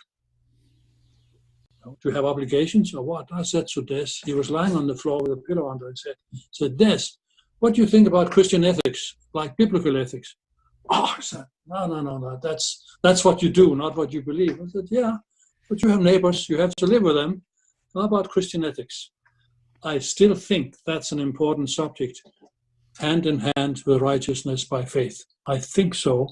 That was not preached so much at Avondale, but I would introduce a class in Christian ethics. How do you not lie? How do you take care of your neighbor? How do you share your property? How do you take care of your parents and things like that? And then the Sermon on the Mount, which is the New Testament text. I think we should preach Christian ethics along with righteousness by faith. Those two would help some of these conversations. I agree. I'm preaching it. Yeah. That's what. No, you're not. I love it. And I think the thing with Christian ethics, it's not a salvation issue. And I think the problem that some people have taken with the sanctuary version of Adventism in the past, maybe, and still they see it as a salvation issue. Yeah, it is a fact of the Bible that in both testaments, but even in the Old, salvation came first. I mean, God did ask the Israelites to leave Egypt, and he didn't say, I'll bring you out if you promise to do this and this and this and this and this and this. He simply said, come along, we'll meet at Sinai and we'll figure it out how to be a community. So it is true that the grace and the free salvation comes first, and there are no conditions, but the other follows because we have to share the water and share the manna and share everything, and we have to do it right, otherwise we cut each other's throat, and that cannot be right. And that makes good sense, and to me that's the teaching of Jesus, that's the Bible, that's the judgment. Why did we need 1844? Why was that kind of an additional sort of adjustment to the atonement and to the answering of these Christian ethics? Of course, we didn't come up with that. Wasn't he? What was his name? Miller. He came up with the idea of Christ returning. Well, no, with the date from the Bible. And so I don't know anything about Miller, but I have noticed. I recently read a big book called Dominion by somebody or other, talking about the Christian impact on society and history and culture for 2,000 years. And so I was reminded that these concerns about when the world would end and when God will do another invasion, that have come up, periodically every 500 years, and people have been curious about that. And so when I'm in a good mood, I will say to myself, well, Miller and his friends thought the world was full of rot and God must be getting close to doing something. And so you start looking and you find things, prophecies and this and that, and then you start calculating and this and that and the other, and you make up something. And once you do it, it's been done many times and nothing happens, then you forget. But in our case, a church was born shortly thereafter. And that's why 1844 is a very live issue in our church, because we are the church that was born out of that. Because it's providential. Well, you can say many things about it. Something happened in heaven, but something happened on earth. We started building hospitals and schools and evangelizing and sending missionaries everywhere very shortly after 1844. And curiously, it took about 20 years to make a conference, I think, or keep us a name, and 10 years after that to start the first university. So education was important, as was health. And so it, in a way, it kicked off a lot of very interesting activities. And we look at these activities and work them backwards. And that's where they started. And so it's easy to say get rid of it, but it's not so simple, because all the things that is ours now grew out of that root. Did Ellen White's early visions confirming that October 22, 1844 was a supernatural event, did she just misunderstand those early visions? I don't know the answer to that, but that's a very interesting question. But I think I just remember reading the early vision when I was a student. It seems to me she was a very committed, earnest, deeply believing Christian who were longing to see Jesus. And how do you see Jesus? Well, you go up because he's up there. So I don't have a hard time understanding how longing for Jesus takes you on a trip up to that. And then she saw it in vision. But I don't know much about how that vision came to her, and I don't remember that. It's been a long time ago, so I can't really answer your question. But I don't doubt in my mind that she had this experience, and it became determinative for her for a long time to come.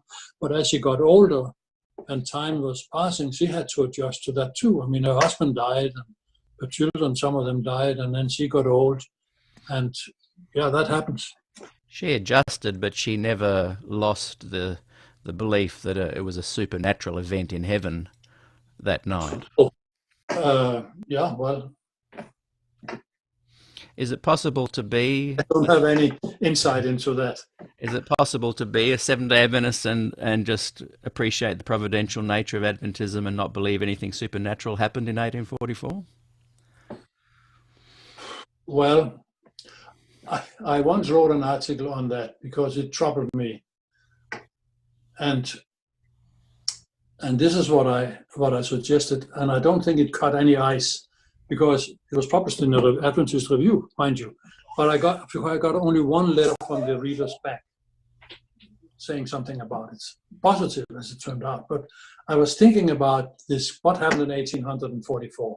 Something in the sanctuary upstairs, or something on the earth down below?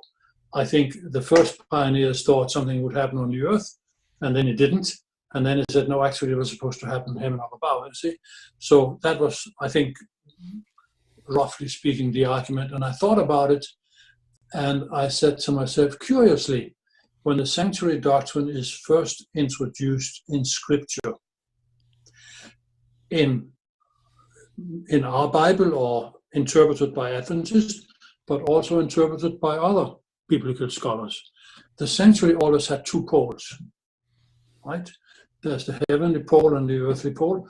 That's why when you built temple towers, you had a sanctuary on top and one at the bottom. And when Jacob had his ladder, right, the top was in heaven and the bottom was at the stone, Bethel, the sanctuary. So there's always two parts to it. And so my thought was, well, if we want to talk about what happens in the sanctuary, we should expect it to happen in God's presence and in our environment, because the sanctuary is a kind of form of incarnation, isn't it? I mean, God comes close and there's a connection. The heavenly become earthly and the earthly becomes heavenly. I mean, that's a symbolism. It goes back to before the Bible, to antiquities, this concept, and we have it. So I said, well, 1844, you should expect, if something happened in heaven, you should expect something on earth. Otherwise, you can't really believe anything happened in heaven, because in God's economy, nothing happens up there unless it happens down here. Well, we can't see into heaven, but we can see into the earth. So what happened? Well, these people started getting busy and they preached everyone.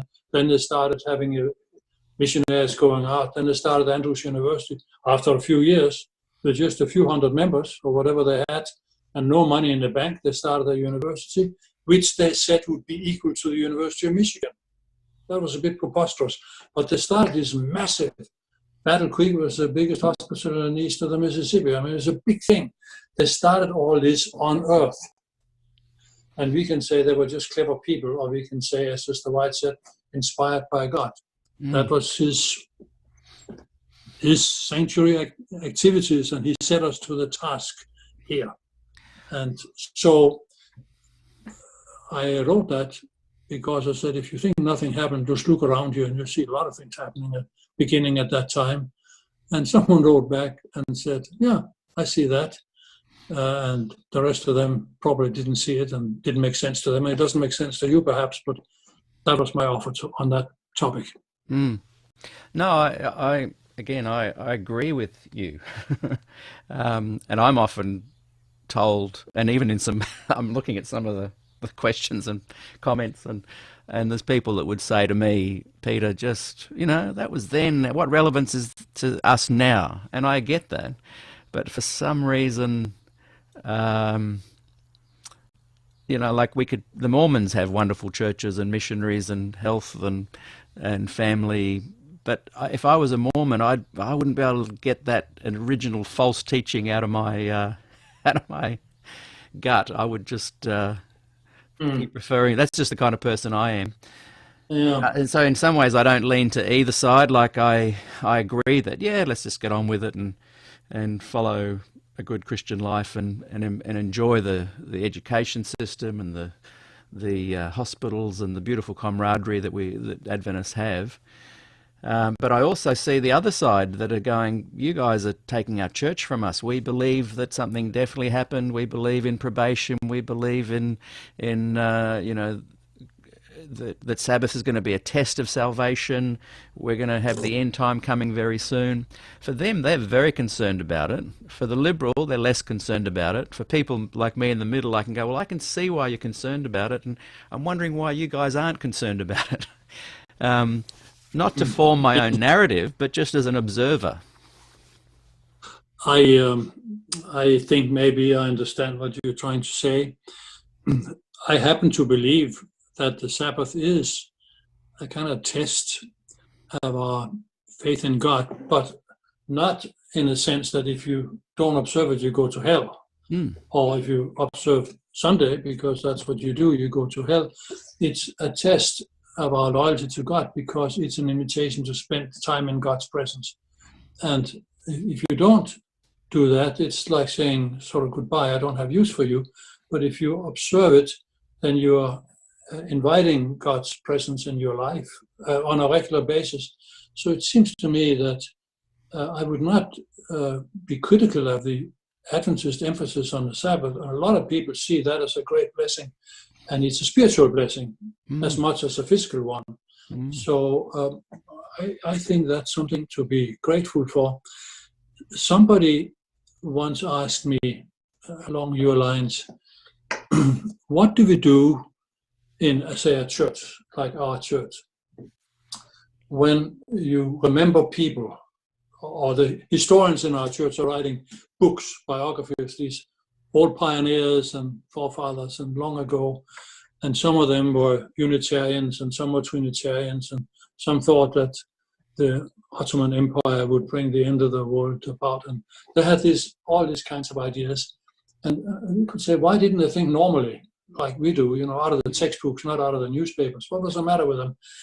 And so it's easy to be critical of them. And I would ask myself, so if we hadn't had these sort of outrageous people who had very daring and avant-garde ideas about things that may have been wrong, but they were passionate about, what if they all disappeared and we had some milquetoast kind of people in our pioneer circles? Would we have had a church? Or do we have a church because these were driven people? And it doesn't matter if they understood every prophecy correct, but they were driven towards God and to bring this community around them, with them. And I think a lot of what we see today in just membership, you say in a mission field, how did people join the church? Well, somebody, a missionary or a leader, was driven to say, we owe that to God, and you will be blessed by this, and come and join us. And if they had some wrong ideas about the investigative judgment, or about this, that, and the Ottoman and the Turks and all of that, eventually that washes away as time passes and time changes, and the momentum will continue. And my concern is not so much strange things that they taught back then, but some strange things that we do now to slow down the momentum, which I think is a good momentum. And the fact that other churches have something similar is a good thing, I think. I remember sorry, go ahead. Yeah, Adventist Church had a strong 5-day program to stop smoking. We don't have it anymore. Why not? In this country, because the Surgeon General has said don't smoke, and the legislator said you can't smoke. So now we have a lot of allies and we don't have our program that made us famous, 1 in 10,000 or whatever it was. And it was a big thing. Adventists show that smoking kills you.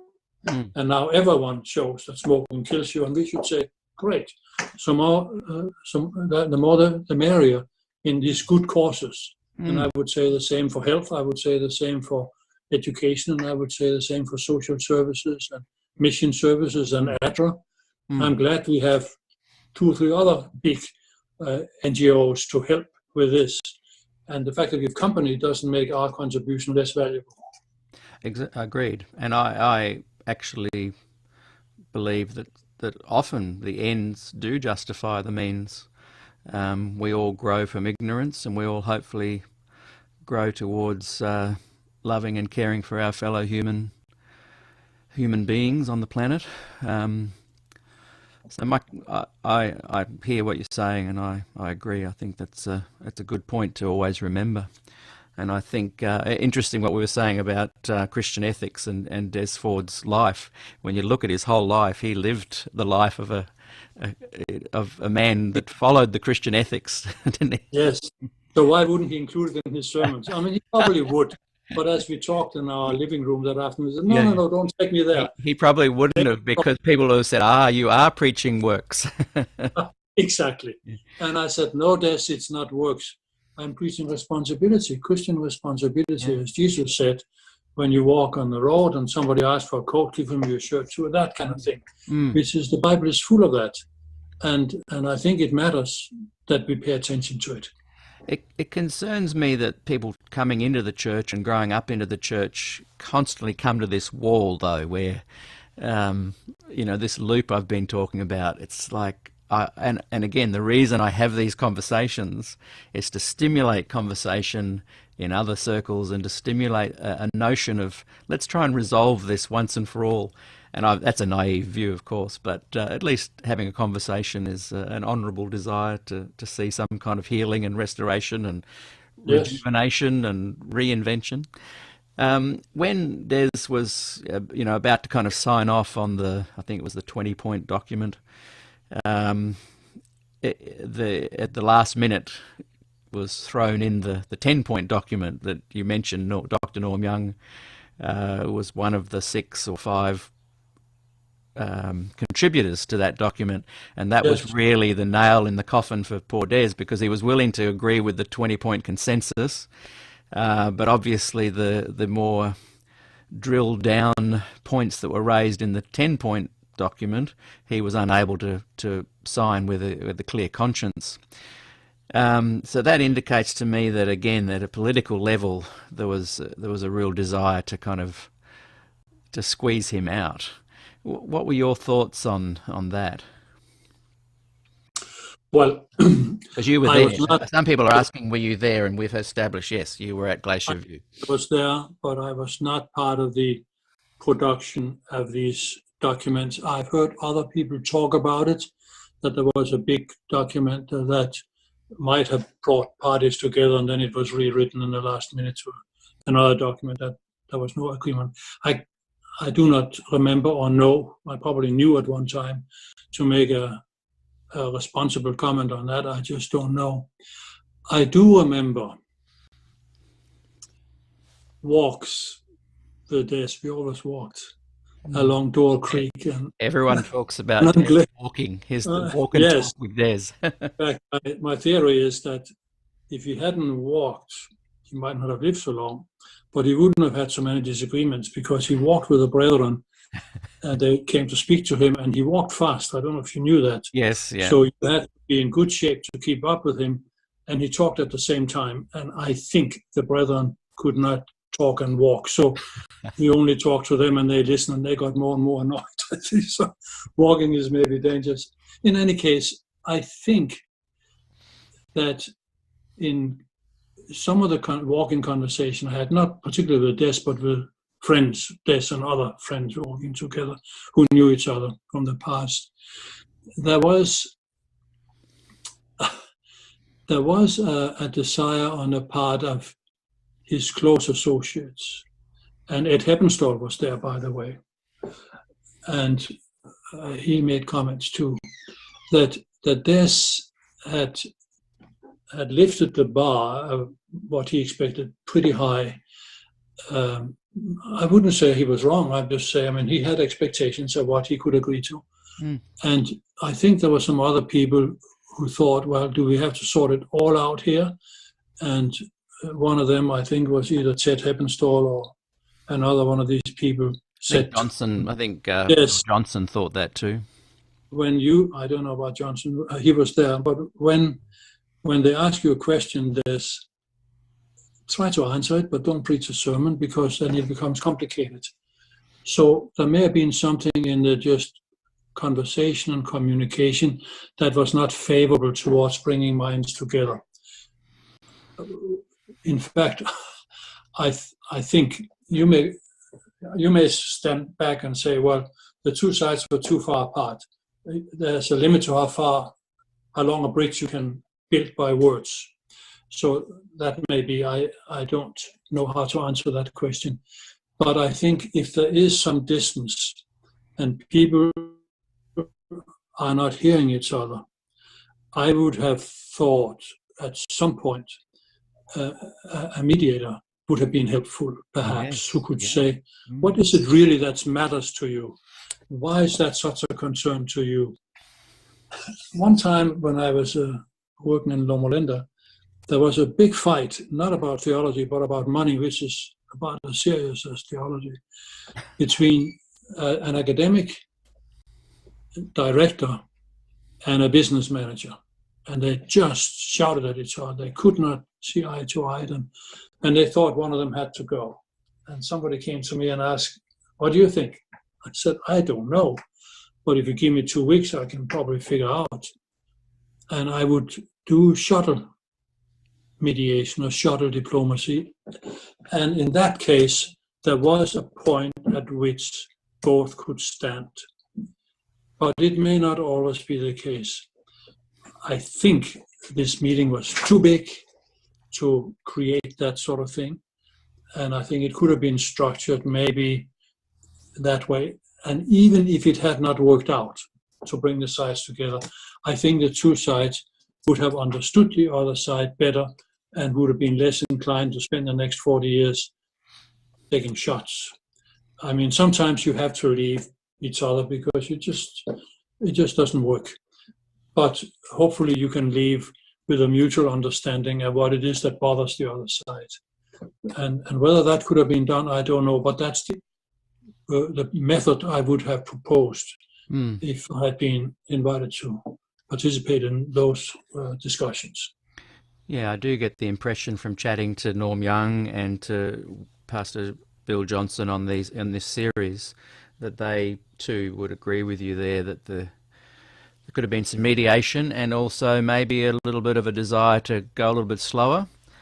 I guess, though, that for people like me, that you start to get older and you think, boy, is this ever going to change? I've been told, the carrot was led in front of me all these years. It's going to change. Hang in there, Pete. It's changing. It's going to change.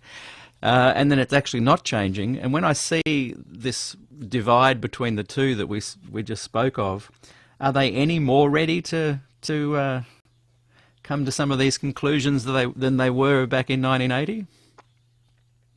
Well, if a Des Ford came along right now, would your advice be, hey, let's just go a little bit slow on this one? They're not ready yet.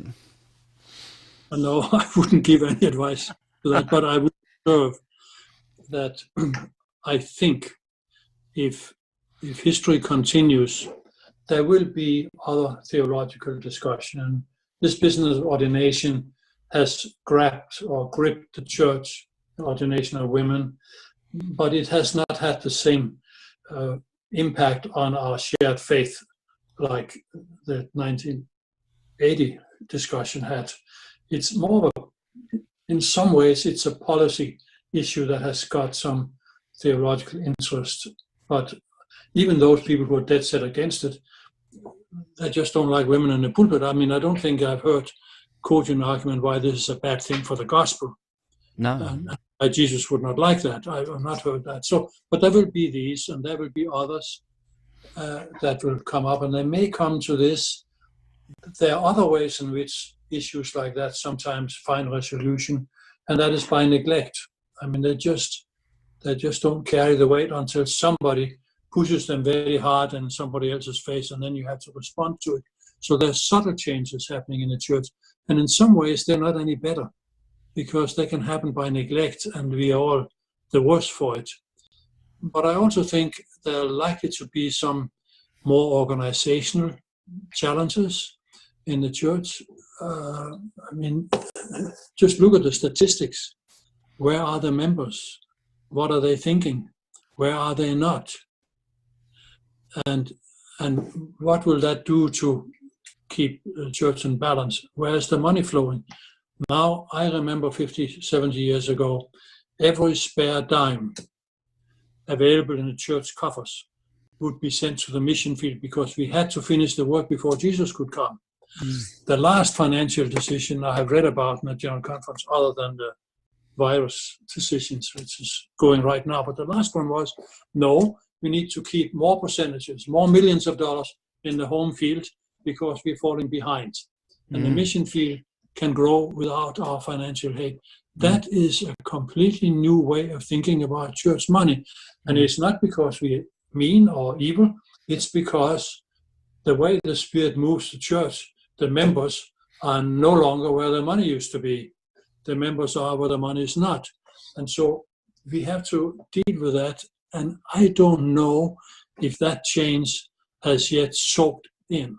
It soaks in when it impacts pension plans, retired pastors, salaries, number of ministers, church roofs that are leaking, and the money goes someplace, and this, that, and the other.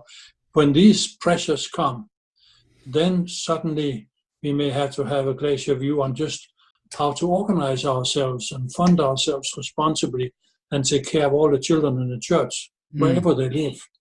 So I think the opportunities to solve problems are enormous, and problem solvers would have a good future in the church if they have a chance. And it may be theological, but I think more in ministry. I think of China, what's happening there. It's complicated to do ministry in China. Just to teach pastors is complicated. And now with US-Chinese scruff, this will not make it any easier, I don't think. And so this is where I see possibly challenges coming. And the solution to these may mean that we all have to step back a little bit and say, okay, if I have to make some priorities, what comes first?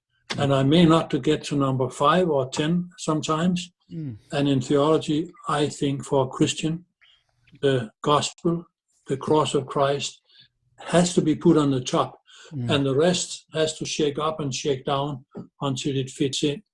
And I think I'm thankful that I think the church has figured that out. It may forget from time to time, but I think it really has. And then underneath that, we will find things in their proper place. And that may be complicated as we think of the world church. Do you think the compliance document is an indication that they have worked it out, though? I think that's, I don't really know. I'm just looking for the silver lining of these indications that it is working out. That's what I have discovered in management. Whatever you manage a university or a church, and you have these challenges, and you come up with big solutions and big ideas. You put them down on paper and you drive them a little bit. And the test of a good manager is somebody who knows what really has to be pushed and what has to be allowed to drop off the desk. Yeah. And there's some of these documents that maybe have some life and some excitement now, but they may not have longevity. And I don't know which ones they are, but I have discovered there always some like that. Let me tell you a story. I was at Andrews University and I got a letter from the highest level of the General Conference about something they didn't like. It was not a big thing. It was just, and I thought, what do I do now? These are my bosses. And I have the campus to worry about, and the students had different ideas, and the faculty thought it was sort of silly. So I called a wise counselor in a General Conference, and I said, so what do I do with this? And he said, do you have a pile on your desk of lots of papers you haven't got to yet? I said, yeah, always. put it at the bottom. He didn't say toss it, put it at the bottom. That means that is not a priority for me, and it shouldn't be for you.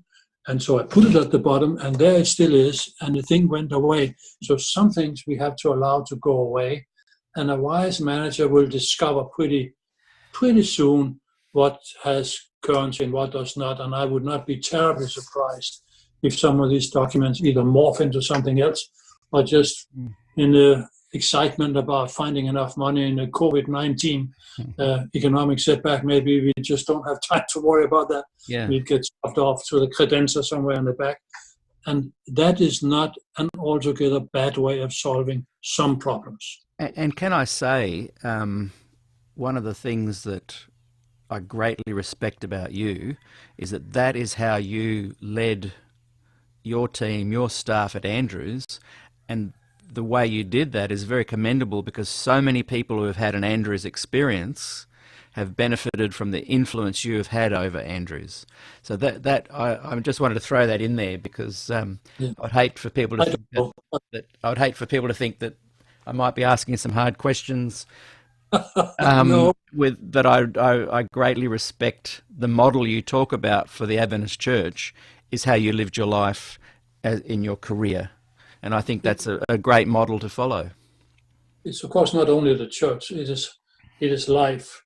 Yeah. But sometimes the work in the church, which is sort of inside the walls, make you blind to the larger assignments of being a leader amongst people.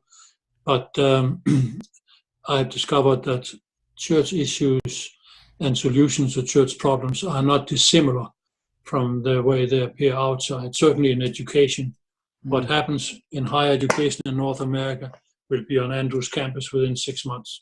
So you may as well look outside the walls and see what's happening. Yeah. And the same, I think, is in conference work. And look at the people, visit them in their churches and see what they're bothering with. Ask about the sermon topics they haven't heard for a long time. And then you can preach it to them. But if they don't ask about it, they're not really bothered by that. And so you can gauge a little bit where the people are and how you can shepherd them in a most effective way. And I would challenge anyone that is sitting back in their armchair offering up criticism to actually go and experience some time as a manager, even managing 2 people or 3 people, and then come back with your words of criticism. And I think being a pastor is a tough job in what we call the developed world, certainly in Europe, United States, and Canada, and here and there in Australia, where you are. And so I have an enormous respect for pastors who are standing in front of these people Sabbath after Sabbath and trying to get something into their hearts and heads when so many things are pulling in different directions. It's very difficult. I think they need all the support we can give them. So, yes, I would say so. And of course, for institutions right now, I don't know how it is in the rest of the world, but higher education in the United States is just counting the losses, not the gains. I read yesterday that University of Michigan, close to Andrews, just sold bonds for $1 billion. That means they took up a $1 billion loan just to protect themselves a little bit for the next year. $1 billion. Wow, incredible. The enormously complex world in which we live, and now pastors and getting church offerings and getting the roof fixed and preaching to people and getting the young people engaged. This must be a very difficult job. So rather than criticizing, I'm inclined to say, Pastor, what can I do to give you a push? Yeah. One of the sad, and I appreciate you taking this time, because I know, we may never get to chat again, so I'm just trying to cover all the bases.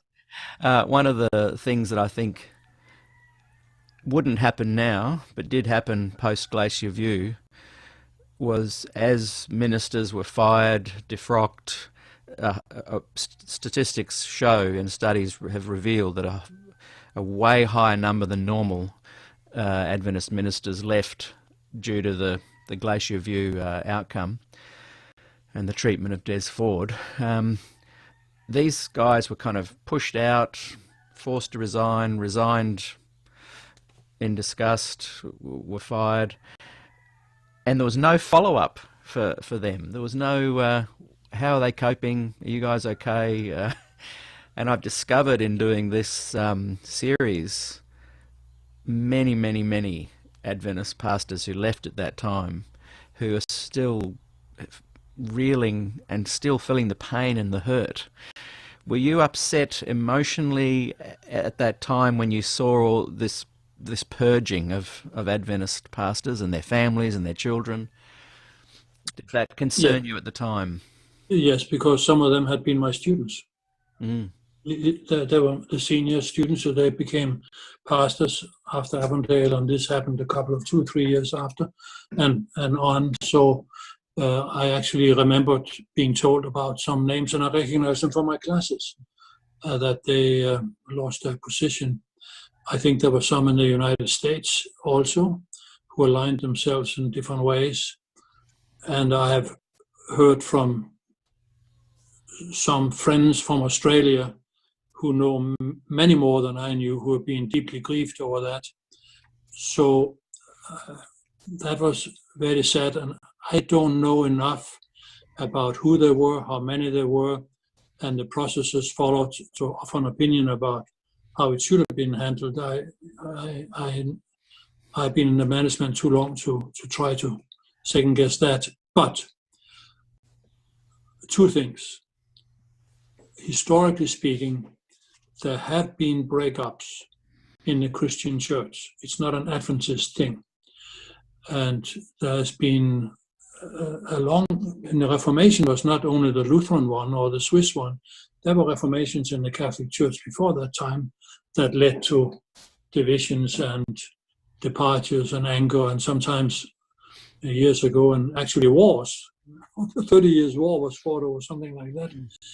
So there has been that, and therefore the Christian Church should think about the fact that if we disagree and treat each other badly, the fallout can be very hurtful. We know that historically speaking. Therefore, when these things come and knock on our door now, I would say we try our very best to keep the family together.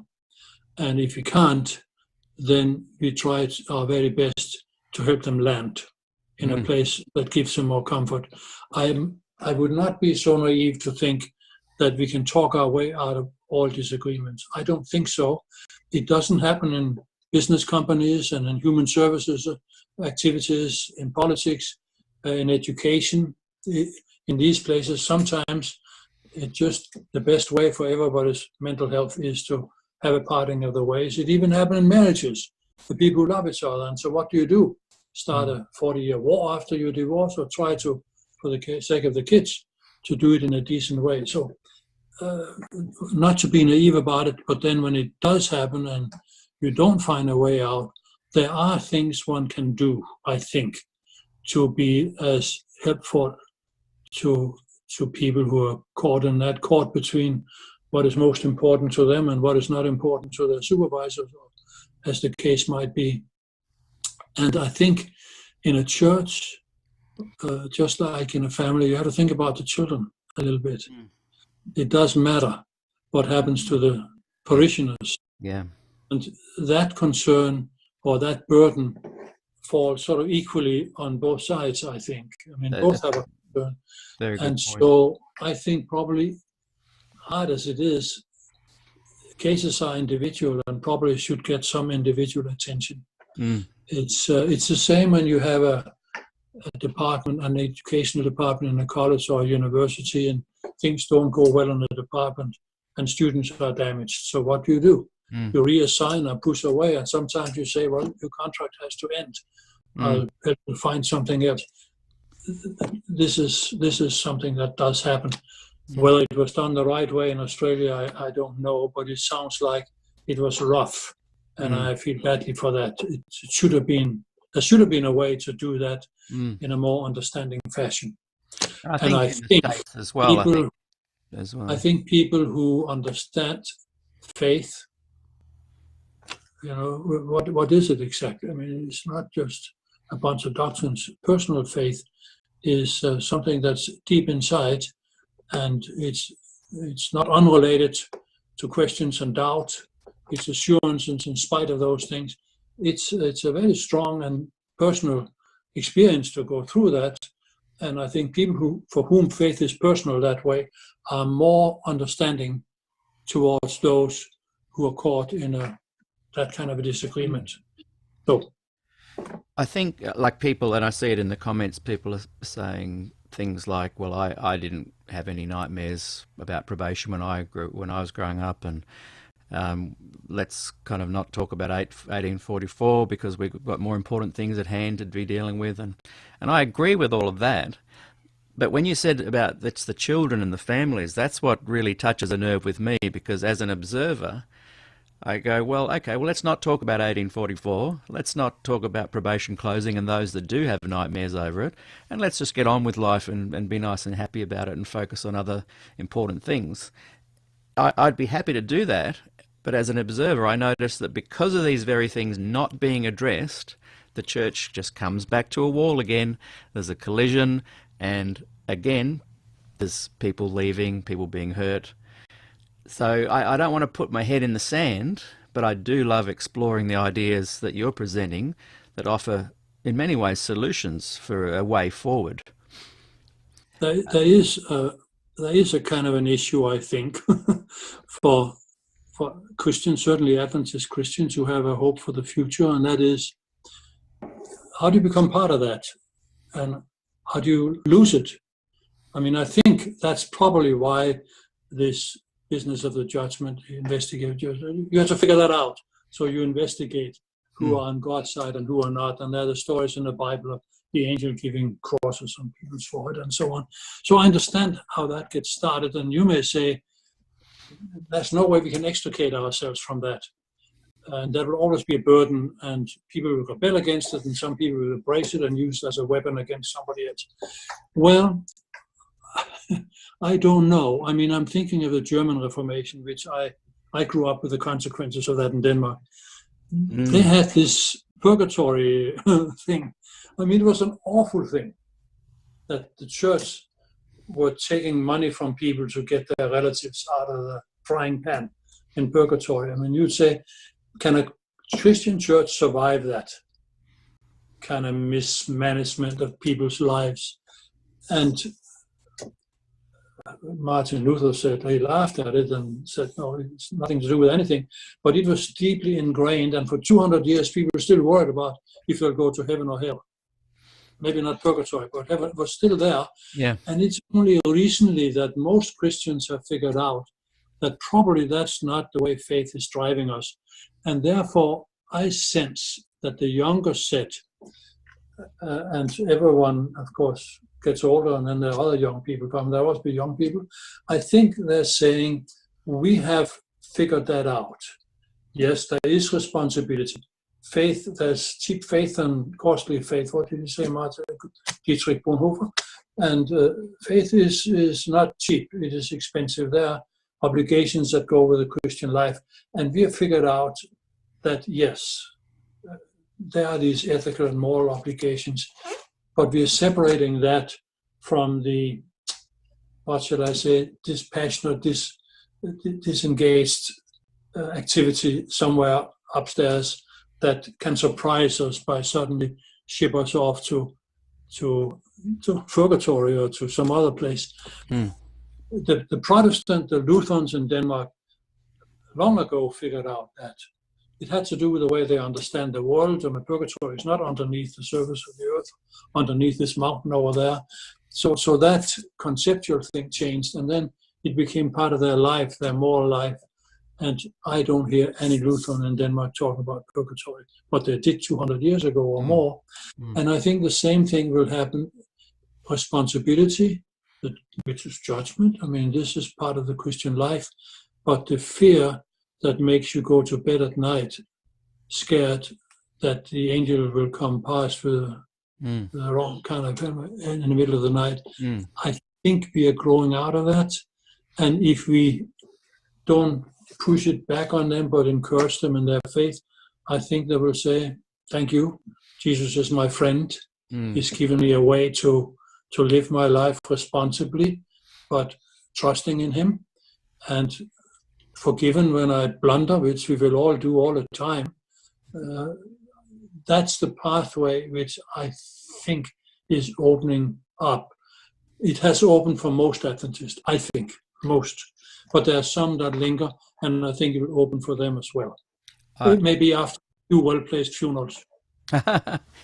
Yeah, I think you're right.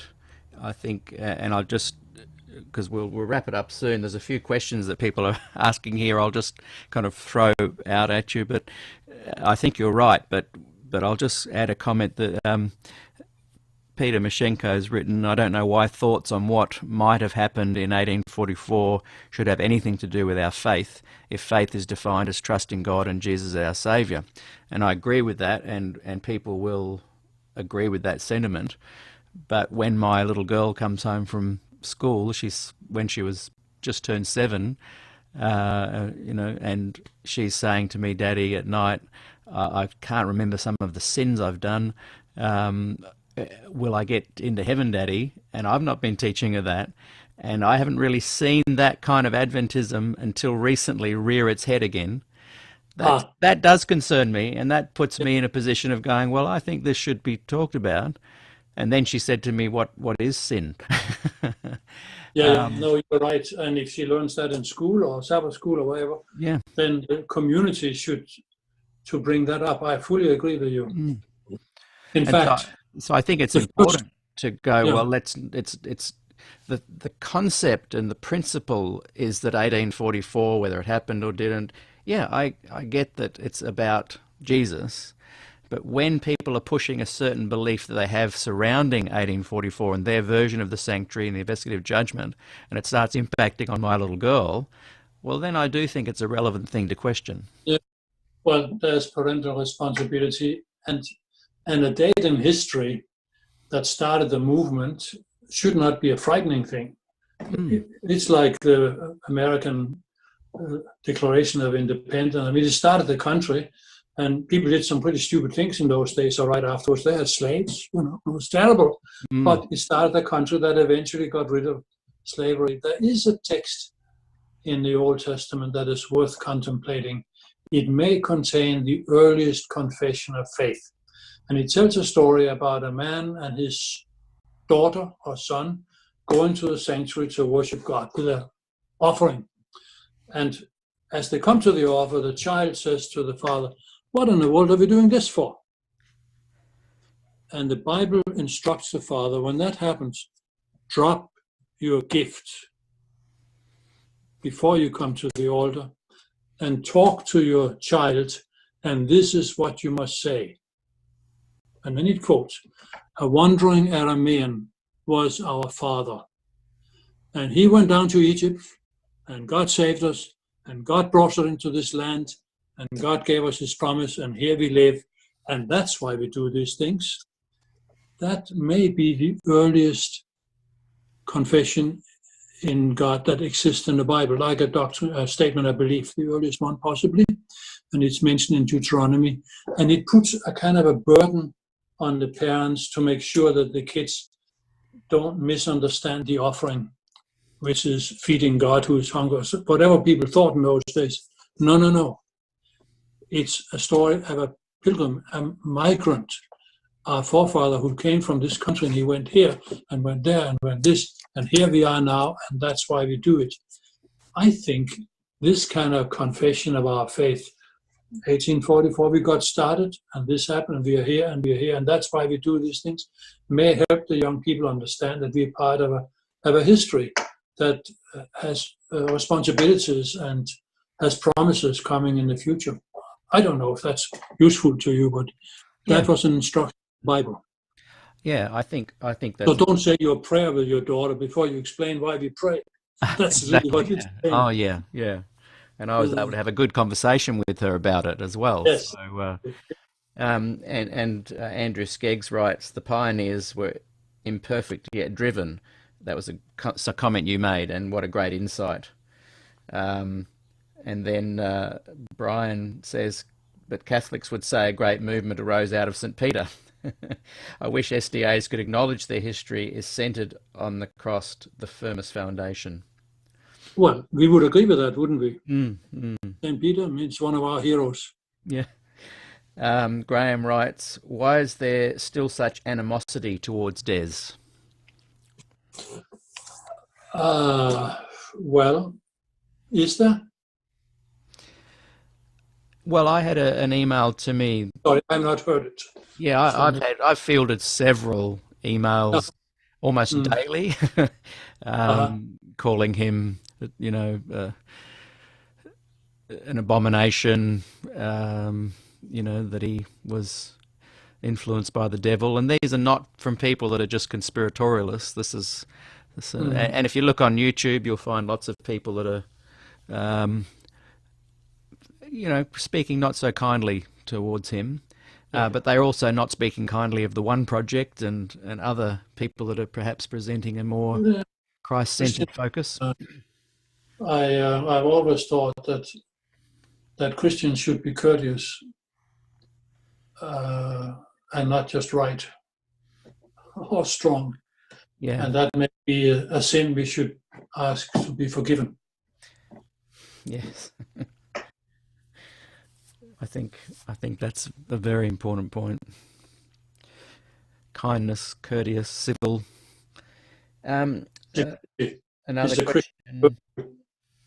Sorry, what was that? Civility is a Christian virtue. Yeah. When you explore in the Gospels the teachings of Jesus, he was very civil. So many gems there, aren't there? Yes, more so than Paul. Mind you, I did like that he cleared the temple with his whip and sandals. I think that's got to happen sometimes. Happened once, and all the other times he was extremely polite to people. Yeah. Lance writes, the omega of apostasy. I think he's referring to the fact that a lot of people that are more conservative are viewing the views that you and I are expressing as being a sign of the shaking that Ellen White talked about, that we are actually the omega of apostasy. What are your thoughts on that? I don't know anything about you. Alpha and Omega, I guess, is what the first and the last apostasy. They talked about that when I was in college, so it comes all the time. There's an incredible revival about that, coinciding with a lot of Doug Batchelor's teachings and 300 and this kind of thing. I don't want to ridicule people who have ideas, but when I was in Australia, I went to Canberra one time and met a lady, and she showed me her bank card, and it had a B on it for bank card, and she said, oh, this is actually not a B, this is a 6. So this is the first of 3 6s. And I said, sister, no, this is how you get money out of the bank, and let's read the story of Jesus. And she said, okay. After it. And Lance just cleared up there. He was meaning that some people say that Des is the omega of apostasy, while Kellogg was the alpha. Oh, okay.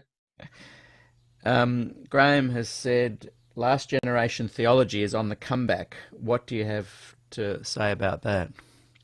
Well, there's been book written on that. I haven't read them, but I think the seminary published one, and wasn't it George Knight who published another, and pointed out that that this is a wrong thing to do. I don't think we can persuade people who are interested in that not to do it, but it is somewhat narcissistic. In many ways, Ellen White taught the last generation theology too, though. She had a meeting where she said people in this very meeting will either see Jesus come or be food for worms, and when later people tried to rationalize that, they pointed to things that she had said, that if the church had followed the three angels' message more accurately, the Lord would have returned by now, which implies that that current generation, if doing the right thing had occurred, Jesus would have returned, which is kind of last generation theology in a nutshell. Yeah, well, if you said that, she was wrong, wasn't she? I like it. Do you think, here's another question, do you think the denomination treated Des fairly?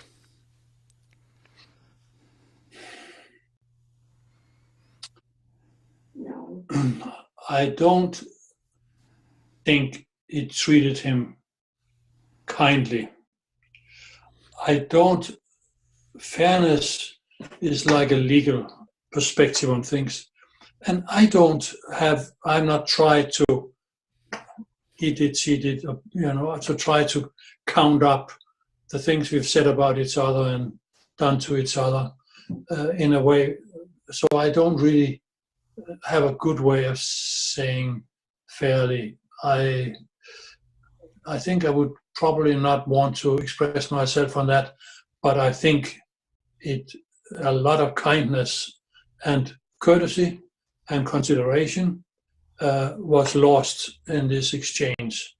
I met with Des and Jill some years after in somebody's house. I mean, they lived in California at the time, and we had long conversations, and they were not always easy because there were driving points in the book of Daniel, chapter 11 and chapter 9, and I've already told you, I think these are interesting things, but we've said so many things about them over the years that I don't want to be nailing myself down to something that I don't think so. Some things are clear and some things are not. So we talked about that, and fortunately, we were good friends. So we could talk in Christian courteous ways with each other, and it was okay. But yeah, I'll leave it there. Yeah, that's fair enough.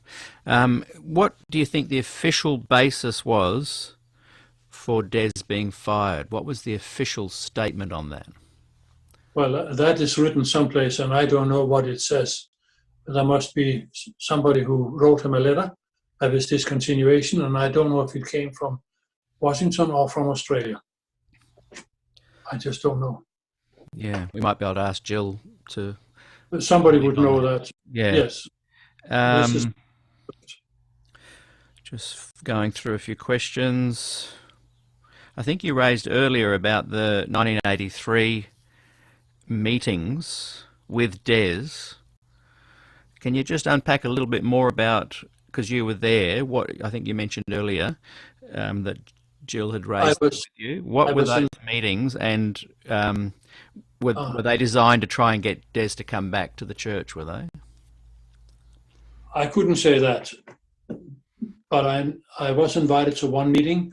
I don't remember the year, but I remember more or less who were there, and it was built as an informal meeting to try to talk in a small group to see if there was some meeting of minds. So that was after Glacier View, and probably while Des was still employed. I don't really know that, but there were about 6 or 7 people, maybe 9, and it was.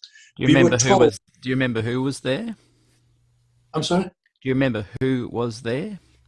Well, Des and Jill and Bill Johnson and I think Gerhard Harsler, maybe. Somebody from BRI, whoever was in charge of that. A couple from Des's circle. Smuts van Rooyen, I think, and one more person. And I was there, and I don't remember the rest of them. And it was said that we should not make it a public meeting. They won't have a quiet meeting without pressure from outside.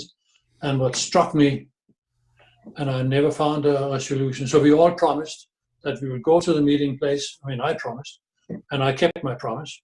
We'll go to the meeting place, and we'll spend whatever 2-3 days talking through some of these things. And Duncan Eva, I think, was there. Maybe. Seems like I remember him. And after 2 days before the third day started, there were people walking outside the hotel with sandwich boards on them, announcing the meeting, and I don't know what else they were saying. And I remember the ones who called the meeting were somewhat disappointed that we wouldn't have peace to do that, but maybe whatever happened, I do not know. I never found out.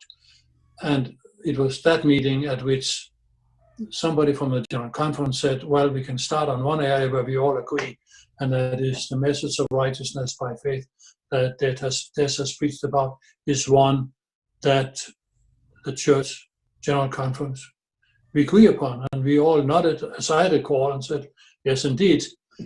It may have been the Review and Herald, and maybe Bill was there, because that's, I think after that came out the big issue which the church stands for righteousness by faith. And I can't remember the dates, but it seems to me these events are somewhat connected. And then from there, the conversation went to other things, and the positions, as I recall, hardened some, but I couldn't, in my mind, with any assurance of being accurate, try to describe that. It's just too long ago. But the first comment I remember, there may have been a worship before, but the first, because I thought, well, maybe that's a good place to start.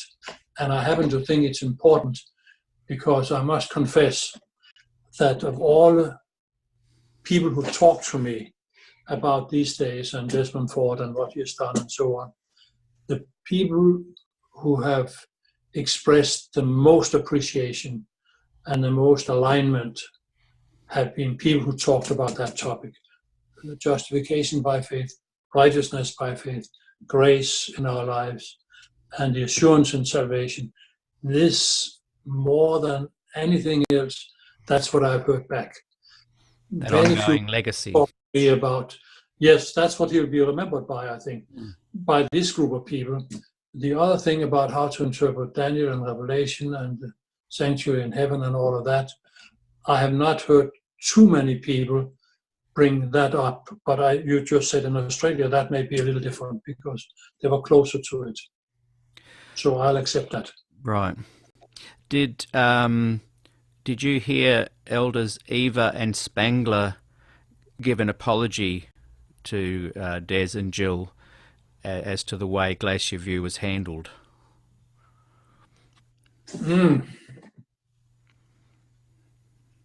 Was that done in a public meeting? I'm not sure. You know, they go on to say the Americans would have had more meetings, but Parmenter insisted. Well, I don't know about that. But Parmenter insisted Des be dealt with that week.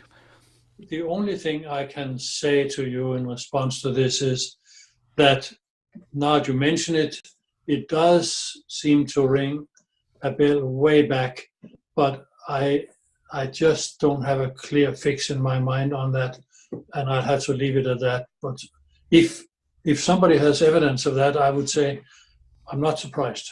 I'm not surprised. A couple of quick, more rapid-fire questions, and one I think you've just answered. What do you think the enduring impact is of Des, and so the ongoing impact? What can we be thankful for? And I think you just answered that one. The Review and Herald said that the church took away Des's ordination, and they actually declared, I think in writing, that Des was an apostate. Do you think Des was an apostate? I don't know exactly what that is, but no, I do not know anything about his relationship to the official church. Someone told me, and you can confirm it, that he was considered a member at the church here, that he was not disfellowshipped from the local church. But I don't know that for a fact. I wasn't here. I'm pretty sure. I interviewed him just before he died. In fact, the first 3 interviews of SDAQ&A, the podcast, were with Des, and before he died, about a year or two before he died. And he mentioned, and he cleared that up. So if people have got a question, I say go and listen on to the podcast there in episode 1, 2, or 3. And my understanding, and Jill can correct me, was that he did remain a member until 2006-ish, until he actually took his name off because he was going to be doing some work for a interdenominational company or something. I'm not too sure, but there is an explanation for that in those first 3 episodes. This is a young person, and I know them very well, Andrew. In fact, he's my neighbour. Well, his parents are. And I think it's a good question because we went over the last generation theology thing fairly quickly there. He's asked, do you believe we need to do better to correct people that believe in last generation theology or a similar theological understanding? Well, the concept of disconfirmation of prophecy. The theory is that people who have religious convictions hold them very strongly despite the disconfirmation of them. That's been shown, that's a sociological study, and in some ways it's a good thing, because it really means that believers don't drop their belief, hardly ever.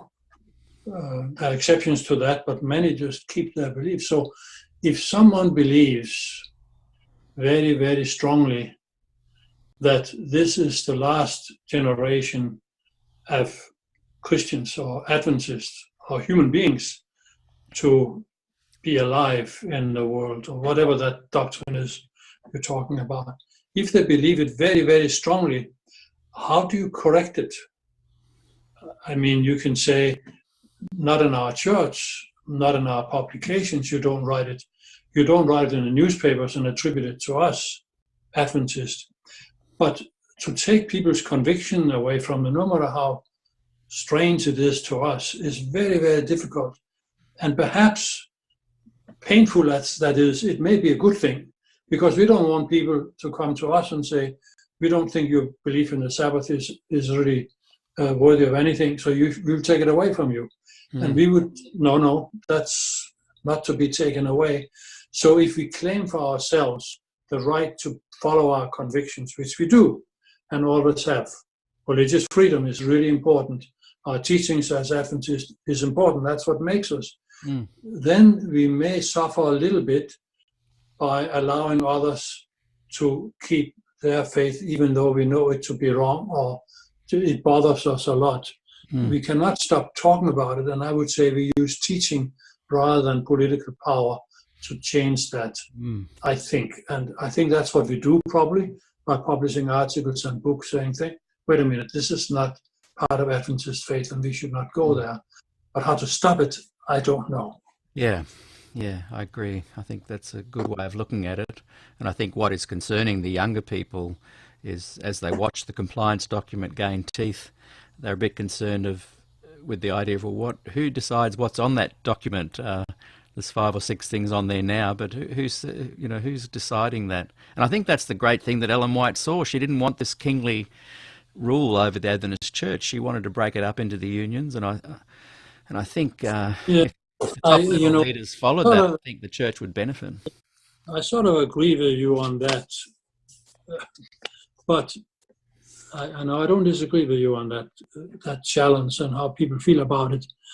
However, we have a very big church organization around the world with 23 million members plus the children. So we're about 30 million family of 30 million.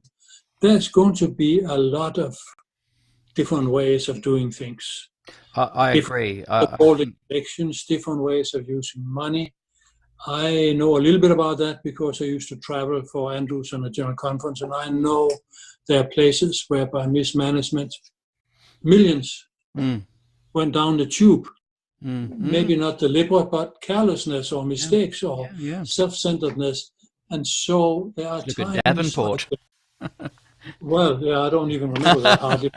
It happened last year. I mean, it's recent, or a few years ago. And so an organization has to figure out a way to manage that. And sometimes they say, you can't belong to us if you do business that way. Or we try to keep them in and say, well, you have to change the way you do business. If you're not, we'll put you under administration. Now, if you have financial interest in a union or mission somewhere in the world, you can say, unless our financial treasurer of the General Conference or division comes to oversee your books, no more appropriations. That's a bit tough because some pastors are not going to be paid. But I'm struggling with that because I have not only a theology background, but a management background. And so you have these things. So the question is, when do you use this kind of authority? And to use it at the expense of women is unfortunate. But to use it against careless financial managers or contractors or people who put some of the money into the campus and some into their pocket, or people who elevate their relatives to positions in the church, or whatever stuff happens in a big organization, both the church and outside. I can understand how we get into this, and it takes some wisdom to figure out what are topics that ought to be pursued with some central authority, and what are the topics that have to be allowed to develop themselves sort of from the grassroots up. That, I think, is a trick. I agree. I think in a church that's so big, we've got to expect a multitude of different views. But I think we have many more different things than we admit to. We just don't hear about them. Yeah. This doesn't get reported, but lots of stuff happens. I think, and someone's mentioned here that last generation theology has led to some people suiciding, so it suddenly puts it into a top of the list priority more than just. Oh yes. Yeah. And and I think probably pastors have a big responsibility, because hopefully their congregation trusts their word. They may not trust somebody who writes out of an independent ministry in Arkansas or Louisiana or Washington or someplace like that, but the local pastor, I hope, has the confidence of the people that he can explain to them which way is up. And in our area, there's quite a big movement of young people promoting this at the moment, which is why it's a bit relevant to this. Yes, yeah. And I think you also asked me, why am I conflating compliance document with last generation theology? I'm not 100% sure, but I'm only saying that once you have a compliance document and a committee that decides what's on the document, what if down the track last generation theology becomes something on the compliance document? So I'm just answering the person there. That's not the way it's going to be. No, I don't think so either. What could happen would be a unit of the church someplace under strong influence from some leaders would introduce last generation theology in their unit in outer Mongolia or someplace. Then I think the General Conference may say, well, that's not Adventism, and you are out of compliance with our teaching. Yeah. And that could happen, and they would send people over there to try to, I mean, this happened. We've had two churches in some countries in Europe until they got them reconciled, and one was the official and one was under the ground Adventist church. So it happens. Yeah. And it should be addressed for this last generation. That's a dangerous thing. Yeah. And to Andrew, I think, just in answer to your question, I think I misspoke. I didn't really mean to tie the two together there. Look, we're going to have to leave it, unfortunately. I've got to say, Niels-Erik, you're the kind of person I would love to hang out with. I've really enjoyed shooting the breeze with you, and I apologise for some of the rapid-fire questions and digging a bit deep in some areas, but my intentions are good. I hope to help bring some reflection and healing into the church by doing these interviews. So I just really appreciate you spending the time with me today. Thank you. And I should make a disclaimer. This is unprepared, off the cuff. For both of us. And I try to answer carefully, but in the midst of conversation, I may have said something that doesn't sound quite right. Yeah. And that happens to me too. And if I'm quoted, I'll probably say, maybe I said it, but I didn't mean it that way. Exactly. And I think one of the things when I ponder people's viewing Ellen White, I think, boy, imagine if someone looked at my life and found a letter I wrote 30 years ago and said, well, this is what he believed. I'd go, whoa, hang on, I might believe something different next week, let alone 30 years ago. So I totally highlight what you've just said there, that this is an interview, a conversation. We've just been reflecting on things. No one's going to hold you to these specific things that you and I have talked about. So one last thing in parting, and you're welcome to join the Facebook group. A beautiful thing about the social media is that people can ask questions. They can continue with the debate if you want to. No pressure. But one last thing that you might want to just a quick summary. Graham has asked, what summary would you give for what the Adventist Church could learn from the Glacier View times and experience? What do they say? Hindsight is always 20/20, something like that. Yeah. Well, I think in this particular case, some responsibility probably falls all around. I think management here and there, everywhere, probably didn't pay attention and didn't get close to the educators, that was a church management, to really figure out what they were driving at. It seems to me that there was some lack there of getting onto that and taking an interest in that. I was at Avondale before it happened, in the mid-70s, and there was some tension, but as an outsider, well, I had a responsibility. I was a liaison officer of something, so I met with management every week there. So there was, I think, a lot of a good platform from which to talk about some issues that I just learned about when I got there. But the local people must have been thinking about them for a long time. What did they say? When did they sit down across the table and break bread and say, hey, we need to work that out somehow?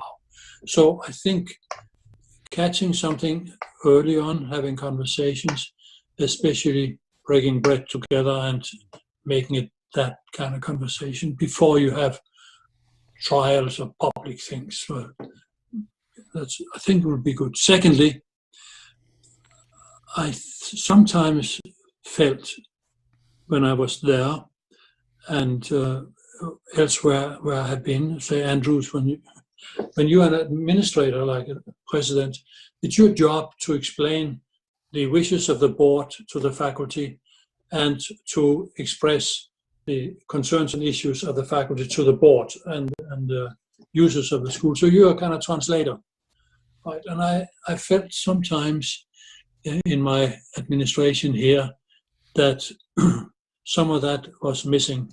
The education people who are close to this, I think maybe they didn't always really keep their finger on the pulse where administrators were. Did they really know what went on in president's councils whenever they talked about stuff from the field, as we call it? Did the campus sort of appreciate what they were dealing with? And does the campus, the academic people, and I am one of them, sometimes understand how strong our opinions are and how fragile our church is? Mm. We have taken the position that the church is like a tower of strength. Well, that's what Martin Luther said. But it was a church that didn't exist in his days. It was a spiritual church. But I think the church is actually quite vulnerable. We have 2,000 years of history to see the foibles of the Christian church, and it has blundered so many times. Mm. And now we have a church with 25 million members, and we think it's ready for the kingdom. But it is fragile, and it doesn't take a lot of ill will on the part of its members to explore that fragility and hurt it. Also, in my own work here, I have found too often that we academic people who teach whatever we want to teach because we have academic freedom, we often talk about the church. The church does this and the church does that and the church does the other.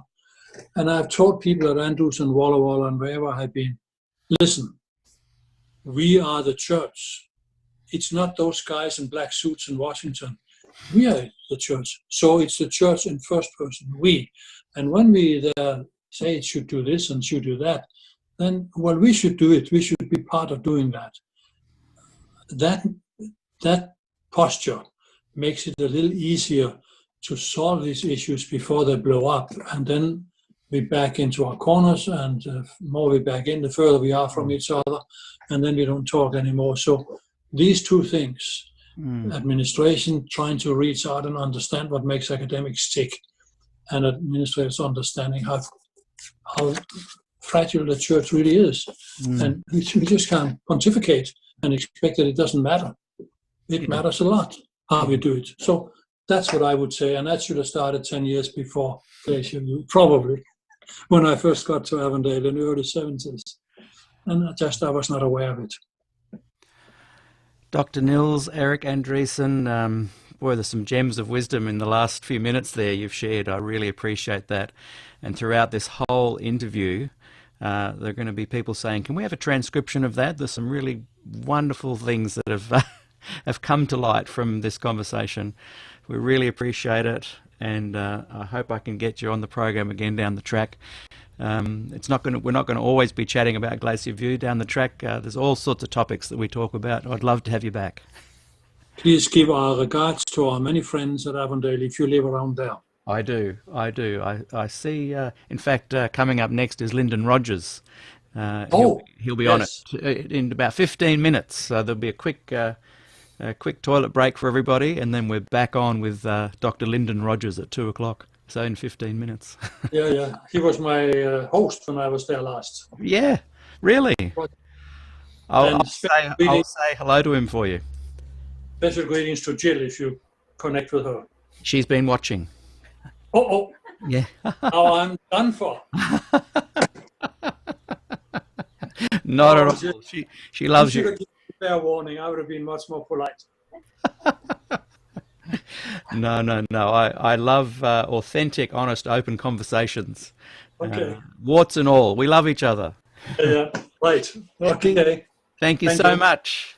See you later. Wow, there we have it. And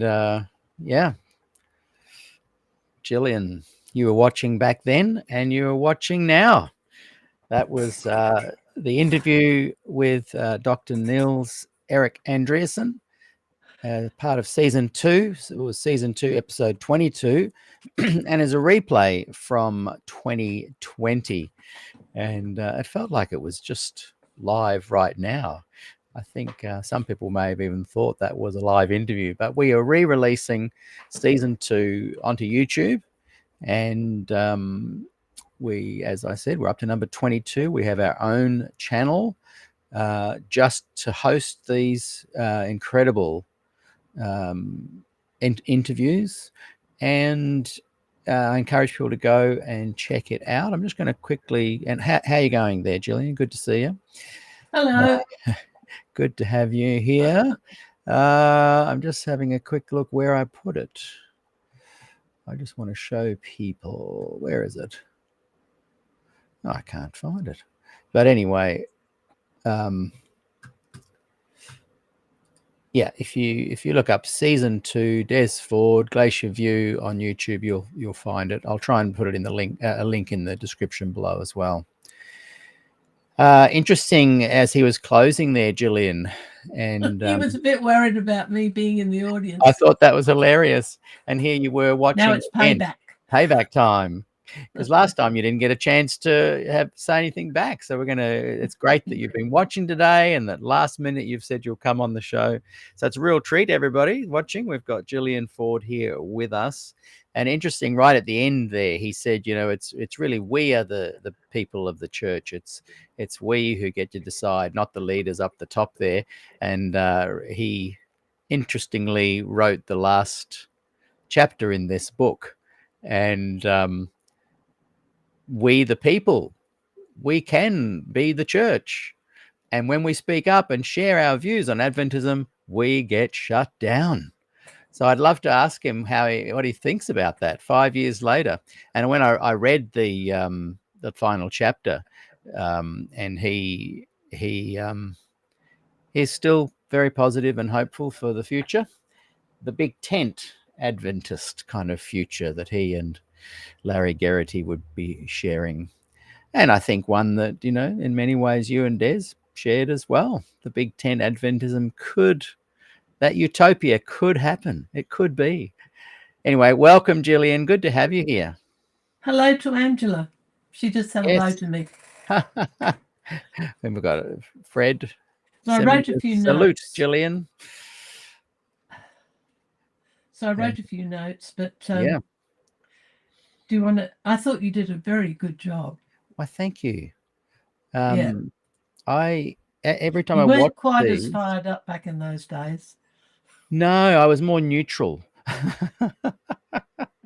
I'm glad I was, because I think that's what teased out the really good content. Yeah. now I tend to polarize people. You asked some very good questions, and when he said about Des lying on the floor and the issue of ethics, Des, he talked about how to live all the time in class. I do most of his classes. Yeah. His biblical theology, I think. Yeah, he definitely didn't keep that in his back pocket. No. Anyway, yeah. What do you want me to talk about? Just share your thoughts, generally speaking. Go to your bullet points. Well, I don't know whether you can see this, but I'm just going to. These are my notes. I'm just going to reverse mirror that. There we go. Okay. All right.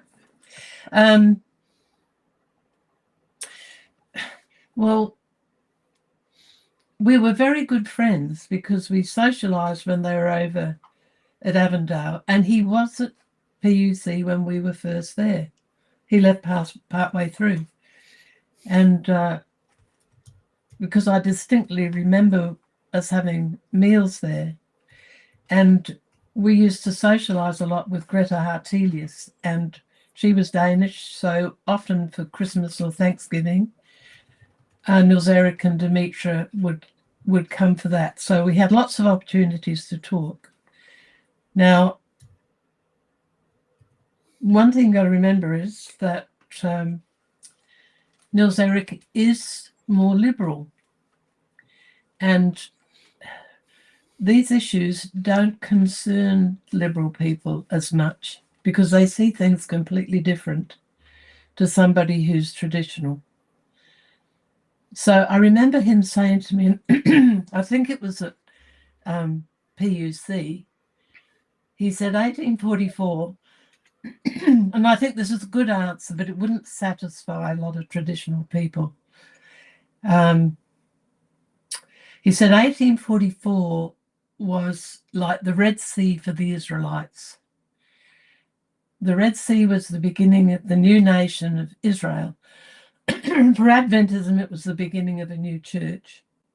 Now, isn't that a great answer? But it confirms my theory. That's the connection with 1844, but it's nothing to do with what's in great controversy. No. So there's a different way of looking at things. I love that because it's like a divide. It's that divide, which I've often talked about. And I think why you see me getting passionate and frustrated is that the leaders behind the scenes, he believes that. But when you say it is two separate things, there is a divide. Oh, no, we're one big tent. That's what annoys me. That is duplicit. Yes, but the real problem in the churches, to me, is the unethical behaviour of leadership. I agree. And it's going on. It's going on right now. And unfortunately, I find out about it and it makes me so angry. Yeah. You know, we accepted what happened to us back in Glacier View, and people will think that I'm still on about it. No. To get justice to Des. But, you know, I say to people, Des was justified at the cross. He doesn't need justification, but I do not like the way the church treats people. Yeah. And I could give you some current issues, fairly recent issues, and it's appalling. What sort of things have you been thinking about? What sort of things are coming across your table? Well, there's just a letter gone out about an individual in Kurrumbong to all the leaders of the church. Now, that's a big thing, just come out. And another thing is that the president in the North New Zealand conference was fired, and none of us know anything about it, in 2000, I think in 18 or 19. And it was terrible what was done because, as I say, I find out about some of these things, but the rest of us know nothing about it. And a lot of it is the elite families who are pushing the tradition, and to me, they're the problem. That's why there's no advance. Yeah, I agree. And people, you know, who are pastors who love the gospel, if they speak up, they're done for. Yep. And what else are they trained for? And they would have to leave the flock. and they care about the people. Yeah. So it's a difficult thing, but to me, the first problem is far worse. Yeah, you're right. Because that, you like know, you say, that's what holds up any kind of true progress, because the way they treat people, the way they, you know, have their power set up in a way that doesn't acknowledge anyone really, and so everyone's kind of pitted against each other. Well, it's pretty sad. Anyway, let me go around my thing with a few comments. You mentioned Jan Paulson. Now, the European scholars who grew up with Luther sort of take it for granted, so they can't see what Des would have anything to say about it. But the thing is that Adventism has taught a gospel of character development, hasn't taught the gospel by and large.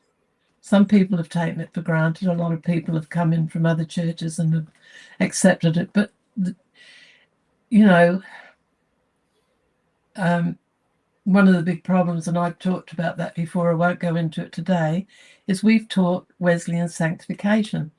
Wesley and his family all read the Catholic scholars, because Anglicans and Catholics are very close together, and he imbibed a view of sanctification that is more Catholic. And I've written about that and talked about it before, but that's a major problem, and it's one that's Milton Hook is, really concerned about. He's the one who's pushed it.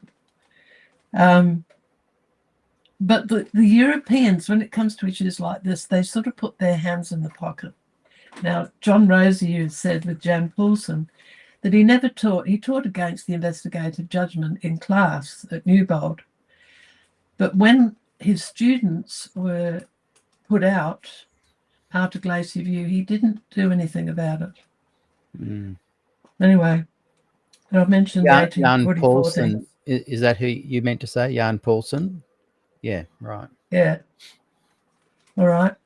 Yeah. Now, this thing about the omega of apostasy, this is what the leadership talked about, because when I spoke to Hamill on the Friday afternoon Glacier View and told him a lot of, this was after the meeting with Prexad, I said to him, a lot of people will leave if you fire Des. And he said, well, we don't want them.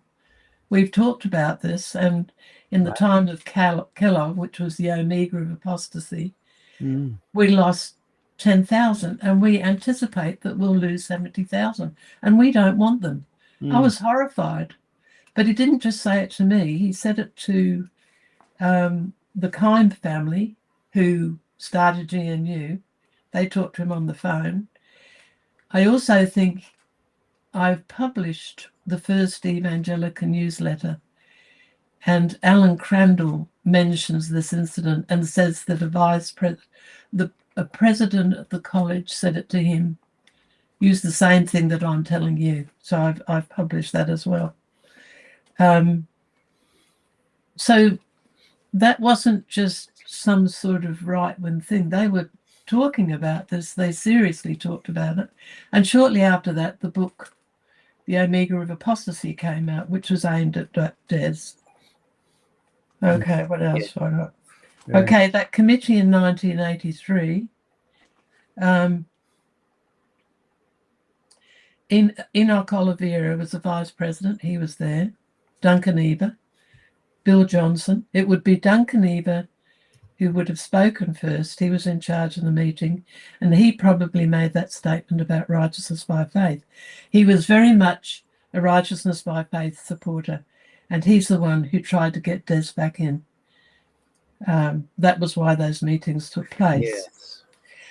Gerhard Hausel was there. He spoke about blood being taken into the sanctuary, and he'd used probably the same meeting at Glacier View.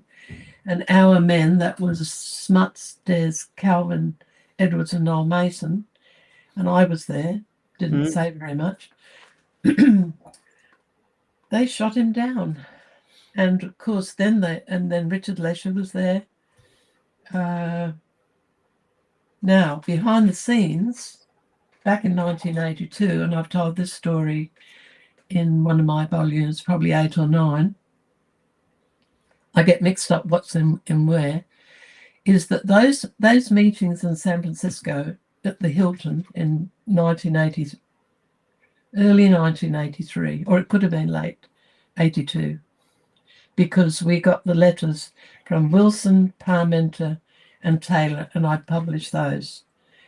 And they were pretty careful, I think, publicly not to say that we were called apostate, but we were.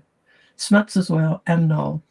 And they went after our membership ever after that and took away the 3 men's ordination. Des wanted the men from GNU to go with him, and Neil Wilson didn't like it, but he allowed it. Anyway, what else was I going to say about that meeting? It's possible because these men were flying in. They're all very busy. Oh, Spangler was there as well. Bob Spangler. That one was important. But after that meeting of Gerhardt, which was their big play, he was the only one who made a public presentation that I recall. I might be wrong on that. When that failed, they sort of decided fairly fast that this wasn't going to work. Now, we went to, there were 3 meetings. Duncan Eva had come to our home in about October and talked to the GNU men, stayed with us. We were called, I went, Des went, and Calvin in November 1982. I remember Wilson's office with a carpet the colour of sunshine. I remember he was awful to Calvin Edwards. Yeah. And Des saying to them he didn't want to have these meetings if they would not address the doctrinal issues. And he promised that they would. When we actually got there to San Francisco, they wouldn't discuss them. They said, we're not discussing those here. So it was promised, but the original intent of the meeting started in early 82 when Parmenter went over to Spring Council and said, we've got to deal with Des because he's coming out to Australia and having these meetings. So I've got all the documents because Calvin kept them, because the church shared its documents with us. And I've published those, and you can follow them from spring 1982, July 82, and then in October, Duncan calls us up. And I said to him, what had happened a day or 2 before? I don't mean to go into this. They tell me if you don't want to hear it, but Eleanor Barrett had called me up, which was actually the only time she ever called me, and told me that Vern Parmenter had gone round to their house and said that his father had gone to full council and that he wanted to get Des's ordination taken away, call him apostate. If he hadn't said that, I would never have known, because it was never publicly announced. It was in the workers' manual, but they didn't want to cause an upset by saying publicly that Des was apostate. So it's very crafty, very craftily done. So this was in October, and he also said that they were going to take away our membership. So it's all right for people to say that we left. We actually left in 2001, not 2006. Oh, okay. Because Des was going to work for the Baptists. When they called Des apostate back in 1983, I sent in my membership, and Fred Beltman called me and said, Jill, please don't do this because we want to defend your membership. And PUC defended our membership for 17 years. Wow. So anyway, Des said we're going to hand in our membership, so we did then. But that's the background behind it. Yeah. They didn't want us, and they would have probably had a party to find out that we actually gave in our membership without causing any trouble. So that was all pre-planned. The front story. Oh, so when Duncan Eva called me, I said to him, I've heard about this. And I didn't tell him the source. I said, this is the front story that Neil Wilson wants to see if he can bring Des back into the church. I said, but the back story, and then I told him about what I'd heard from Australia, but I didn't say who had told me. Anyway, There's more to that story, but I won't go on about it. But that's the 1983 story. And when you hear what Niels-Erik said, he has no idea about the working of this. Just as he doesn't know about what happened at Glacier View with the 10-point statement, or what Hamill said to me about the Omega and the Alpha and the Omega of apostasy. Right. Anyway. And the other thing I've written down was Des never expressed to me that he thought of himself as Luther. This was said of him by people like Ken Samples and Christianity Today. Des would never say that. No. And remember, I've told you the story behind that. The main story is 1978, 2 years before Glacier View. Parmenter wrote to Des, told him he wouldn't be coming back to Avondale, and that if he did, he would go out into the field. And Des, he hadn't discussed it. He'd been in America at full council. And Des said to me, they'll send me out to the back of Burke and they'll fire me. So he knew that his number was up, that he wouldn't be in teaching. And so when Bob Brinsmead came out the next year, summer 1979, with 1844 re-examined, Des had been answering questions all around the field about this, because there are always a lot of Bob's followers around. So when he was asked, he didn't initiate it at all, to take the meeting for the forum the same month. He first of all, he said, I don't think I should do it. And then he said he would, because they said, you're speaking for Spectrum. Spectrum, people talk about all sorts of stuff. You'll be protected. But he wasn't. He was pulled out of the classroom and taken to Washington, D.C. And they broke his contract at PUC. And you don't get 6 months off and have your contract broken to have a job at the end. Exactly. So the other thing I wanted to say, because I'm sure you don't want to go on too long. Now, I've been doing volume 10. Yes, and can't wait. It's been a huge job, and I think it's probably the most important of them. And it happened, because when Harry Ballas was on, you remember I asked him if I could have that interview. It actually took me about 2 months to get it, because he went to Greece. Yeah. Then he went to New Zealand. He met with the minister who got put out. That's how I know about that. Yeah. And I also got given an article about a man called Wally Drain, who a lot of you wouldn't have heard of. He was German. He was put out of the church in New Zealand in 56, sorry.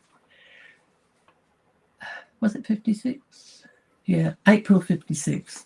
Because of that, and because R.A. Grieve, who was another person who was put out, some of you will know about Grieve. Yeah. I went back all through that history. So I did a whole section. Actually, the book has got a number of people for different reasons who were put out of the church. One was for his liberal views. Wally Drain was one. Grieve. And the story is not what you've been told. It's quite fascinating. So I've written that history and been able to get hold of documents, and it's never been published before. So I'm pretty happy about that. But another thing that came up, and I'll stop with this, and then you can ask me questions if you want to. Now, this is page 449, because this book is a whopper. It's 580 pages.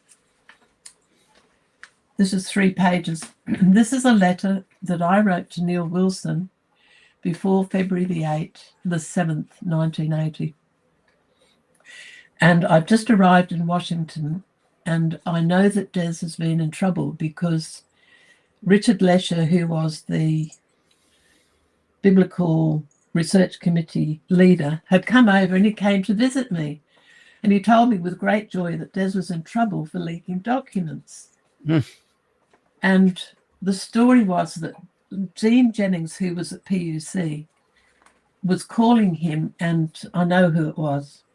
Somebody in the stacks where he was in the Ellen White estate heard the call and misunderstood it. And Des said, I'm finding lots of stuff and very little else, but he ran to Neil Wilson. So Neil Wilson got into trouble. He got a very stiff letter. And of course, when I arrived in Washington, it's when that letter came out. Wow. So me being a very quiet, shy rose type, I wrote him a letter. And I said to him, look, I said, if you ask him not to tell people what you're finding, he wouldn't do it. I said, he hasn't told me a thing.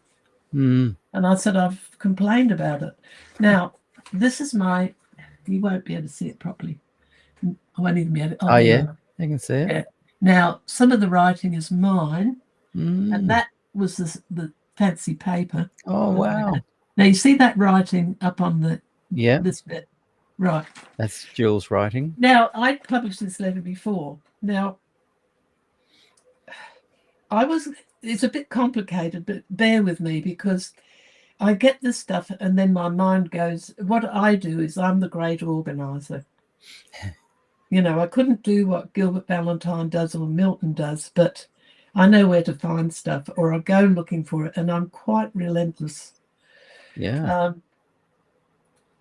So later I found I'd actually published this letter, but this time I looked at it and I looked at that lettering on the right. And when I actually read it, which most people wouldn't be able to do because it's summarized and it wouldn't make any sense to them, I knew who'd written it. Oh. It's got personal written in red. And then it's got in black pen, Dad in Mitch, appreciate Des. It's very tiny, so I can't hardly read it. I can't read it all. But anyway, it was saying, can't be told anything. No poor judgment. It goes through Bob Brinsmead, relationship with Bob Brinsmead, speaking in Sligo. Des had spoken at the church and Neil Wilson didn't want him speaking. I can't remember. Anyway, over the page, I've written down the bottom. I've enlarged it. Oh, and yeah. I've typed out what it said. Because that's very important. And then on the third page, I put, sorry about this, these notes. And I've underlined them and I've gone 1, 2, 3, 1, 2. Now, this is Neil Wilson, and the notes come from the Friday afternoon, which Kendra's Holoviak's dad was the head of archives. And he gave me those notes that Spangler wrote. They were to do the ministry. Because I wrote to him one day and I said, wouldn't it be wonderful if they'd recorded that meeting? And he said, oh, as a matter of fact, he said, they wrote notes and 4 different people did them. And I've typed these out and I published them in my books. But this is Spangler's handwriting. And this is Neil Wilson talking to Des, and he starts off saying his father was in Michigan. Okay, you get the first line. And how much they appreciated him at the University of Michigan. And they told his father, he said this in the Prexad meeting, he's sort of fluffing Des up before he jumps. And they said that Des had one of the brightest minds they'd ever met. Now, remember that a lot of people said that Des was not a good scholar, but that's not what his tutors thought there or at Manchester. Yeah. So it goes through the exact outline that he used in the Friday afternoon. Oh, wow. And this is in volume 10. Got the points. This is volume 10. By Friday afternoon, you're meaning Glass Review. The reason this is important is because this is February. And Des hasn't written the Glass Review manuscript yet, has he? Oh. So Neil Wilson has Not Glass Review. written on my letter an outline of how he's going to deal with Des 7 months later. Wow. Do you like it? That is that's the holy grail right there. Oh, I couldn't That believe it. confirms the theory you've had. That confirms the theory you've had all along, that they already knew what the outcome was going to be. Yeah. And of course, the bad behavior of the leadership, and I've told you before that it starts with an eyewitness who was a nephew of George Burnside, that 3 weeks before Glacier View, Parmenter goes down and tells him Des is not going to survive Glacier View. Yeah. And then a relative and administrator who's written it down, it'll go in somewhere. I'm not saying where, it won't be in Australia.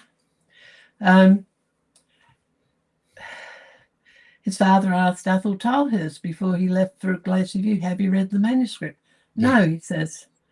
And then he says, he's gone. And this administrator says, what do you mean? He said, Des won't survive Glacier View. See, they knew because, and I've got other things. This is all documented from their stuff. Mm. I told you on the Thursday at Glacier View, and I didn't pick this up, but Cottrell did. It's in one of the articles I've got in volume 2, and when I read it, I nearly fell over. Parmenter said to the group that the Australasian Division Executive had given him a mandate to defrock Des whatever happened at Glacier View. Now, there was no meeting. This was probably in Parmenter's office with 2 other people who I could guess. We'll never know. They made this decision. So this is the problem. This is the way the leadership behaves. And this is why there's never any progress. Yes. And of course, people like Niels-Erik, well, he's had his own dealings. He's learned, but Des was interested in preaching the gospel. And the investigative judgment was anti-gospel.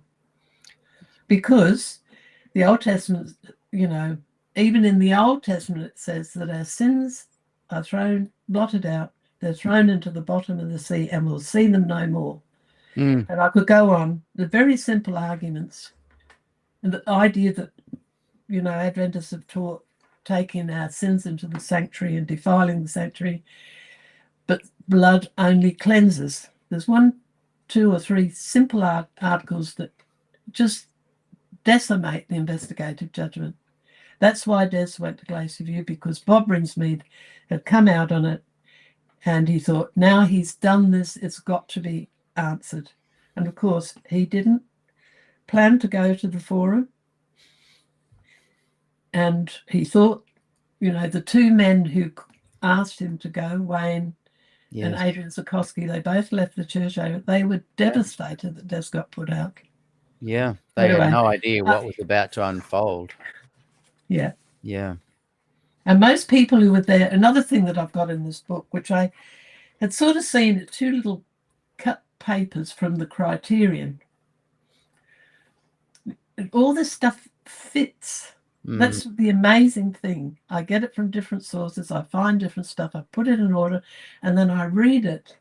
Milton said to me, this book is highly organized, but I don't know how I do it. That's the funny thing. But anyway, Jonathan Butler wrote that article on Glacier View. And look, I looked him up. Jonathan Butler was not at Glacier View. So what this means is the scholars came back and told him what happened. Yes. And he's got it right. Yes. He's got it. He doesn't mention 2 things, the Tuesday afternoon and the letter read out by Pearson, which were huge dramatic moments that changed the tide against Des. He doesn't mention those, but everything else he's got right. About the 10-point statement, the consensus statement, everything. Good old John. Yeah. Where is that And I'd again? missed it. It's an article in the Criterion. Right. It's in volume 10. In volume 10. Great. Yeah. And of course, volume 9 was important. And I'll finish on this, unless I think of something else. There's a letter in there which Doug Hackelman gave me, because he's writing the biography of all the Cottrells. Yes. And he had a letter from Hamill to Ray Cottrell in 1984. And he's questioning what, because Ray very much supported Des. And in the Spectrum, I don't know why it took him so long, he felt that Ray was not fair in saying there weren't any people qualified. There were very few people qualified to look at Des's manuscript. And he goes through a list of all the people who are PhDs. But of course, it doesn't mean it's their field. A lot of them have PhDs in communication and so on. So his arguments are not valid. But at the beginning of that letter, he basically says what Keith Parmenter told the leadership when he came over. And he told them that Des had caused division and controversy. And Hamill speaks about Des's evil acts. Now, that came from Parmenter. That's not published. We were told this. Yeah. You know, that 1983 meeting, which you talked to Niels-Erik very well. Your content was very good. Thank you. And said that Duncan Eva and Spangler spoke to us and apologised for what happened at Glacier View and said Parmenter came over and said it has to be dealt with that week. So that's what I remember. There's no record of that. But Hamill's letter, it's a gift because it's a document that tells you. And not only that, I found another letter. Now, I keep thinking I've got no letters left. This is the miracle. There's a letter from Bob Parr. And until I read this, I thought, boy, this goes right along with the Neil Wilson letter. And it's a 4 or 5 page letter. I put the whole thing in. There's a number of letters, Cottrell letters, Bob Parr letters, and 2 or 3 from Neil Wilson. So that's the correspondence section in this book. It's full of so much other stuff. So I've told you, and I've gone through in detail about this 1987 letter, 1978 letter. I don't know what I said, but it's 1978. We got it. It was written on October 30. We got it November 2. So just briefly, Parmenter had been over to full council. He talked to Jack Castle. He asked him to keep Des. And then he went back to Australia and he announced to the workers, so somebody called us. It had to be called us because when they called us, it was the middle of October. Right. And they told us that he'd said that Castle asked to keep Des, opposite of what Parmenter said. No, hang on. Yeah, that's what Parmenter said to the workers, and that's what we were told. So the next day, having found out that Castle was coming back that day from full council and whatever he was doing, I went and sat in the office. Never done anything like that before. And I asked to talk to him. And I said to him, I hear we're staying. We've been told we're staying over here because we hadn't been told. He said, that's right. He said, Elder Parmenter talked to me and asked if we could keep Des to quieten things down in Australia. So he told a fib when he went back to Australia. He said that Castle wanted to keep Des because the students liked him. So that's when I told you, Des said to me, then we get the letter 2 weeks later. Now, and Parmenter starts off talking about the accusation. I've published that letter before. I might have put it in again this time. Sometimes I put them in twice because they're appropriate for both places. Yeah. And you can't possibly remember everything in the book. I mean, it's 5,000 pages. So it's a good coffee table read. It's a good coffee table read.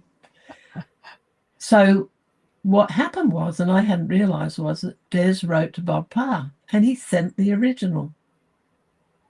So Bob Parr writes to him, and he used to write these long chatty letters. And in the middle, he said, I'm going to send you this letter back because it's the original. And he mentioned, this is the 16th of November, so it's 2 weeks later. He said, I'm going to send it back to you because you might need it. And that's why I've got a copy. Wow. Because Bob Parr sent it back. And then he has a paragraph, and he says what Parmenter's been saying about Des causing controversy and stirring up trouble when he was in Australia. And of course, I've published before this letter from Jay Harris, who was an American youth leader, who wrote to Des. This was 2 or 3 months before we left to go to America. He said, this is the most peaceful campus I've ever been on.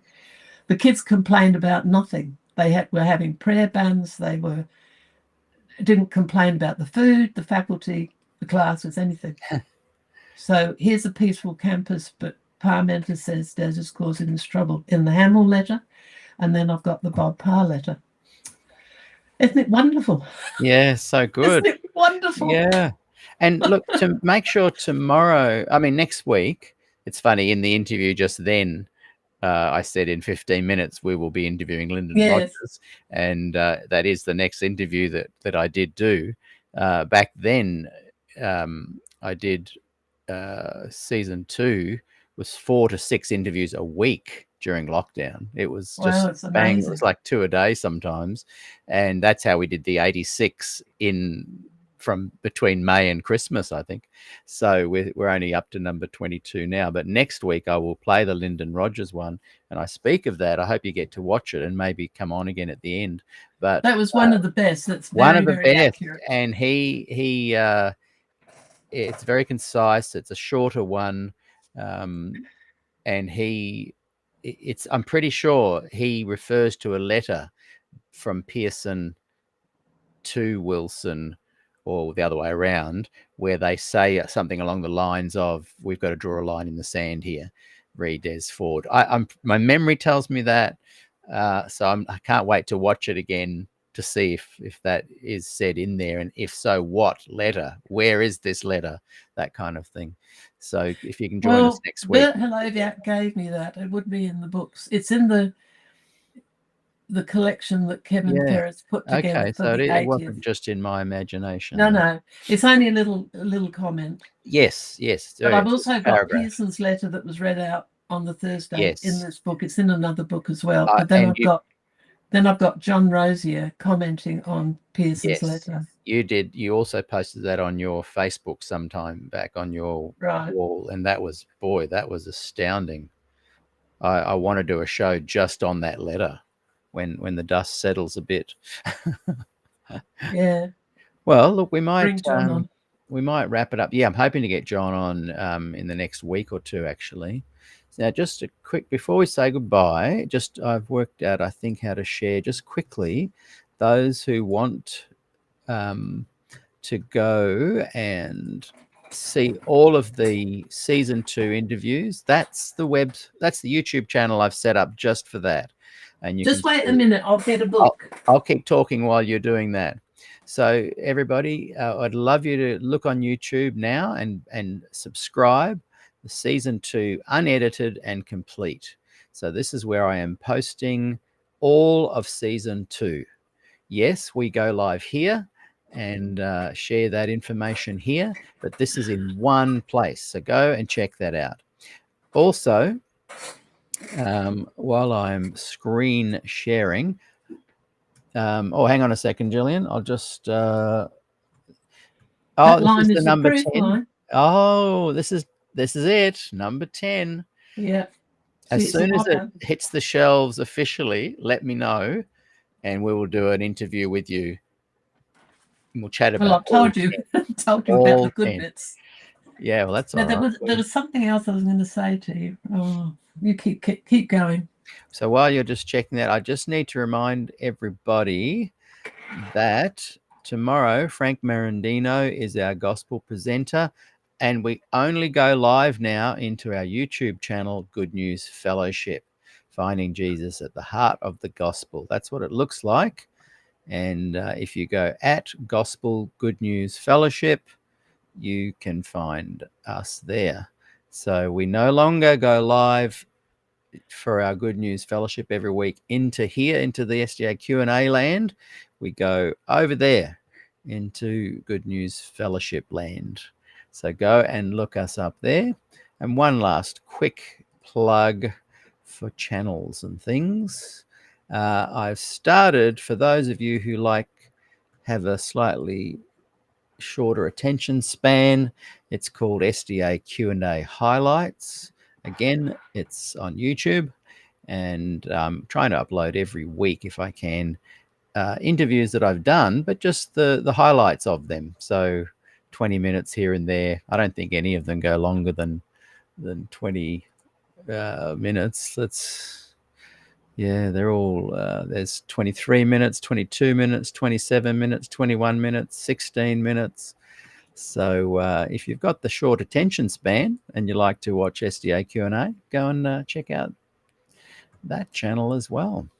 Okay, Gillian, did you remember what it was? Yes, I remembered. I wanted to thank you because some of these books get written because of you.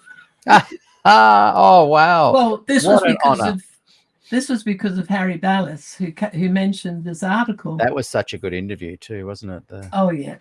And that interview is in there, and it's got stuff in it that's nowhere else. Yeah. This is what he did. I think it's 1988. Yeah. Yeah, it's an important interview. Yeah. Thank you for that too. Darren Pratt writes, I'm having trouble keeping up with all the channels, but enjoy checking in here when I'm able. Darren, don't worry. This is the one. Don't worry about all the others. This is the one. People who have short attention spans, they can go to the highlights. People who want the Good News Fellowship, just the gospel every week, just go to Good News Fellowship. And if you down the track want to access just season 2, there's a channel for that.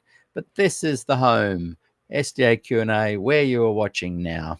And Darren also mentions, and it's coming up very soon, my interview with Wilf Pascoe on sanctification. It's a beauty. And that's coming up at some point in the near future as well. So Lyndon Rogers next week, a whole bunch of other interesting ones, and then Wilf Pascoe down the track too. Well, thank you very much, Gillian, for coming on. So good to see you again. I feel like we haven't touched base for ages. It's true. It's so good to see you. And maybe now that I've been a busy girl. You have been. And now there's 2 other things I've been doing. Have you got to go and pick something up? No, tell us. I've got another 2 minutes. Okay.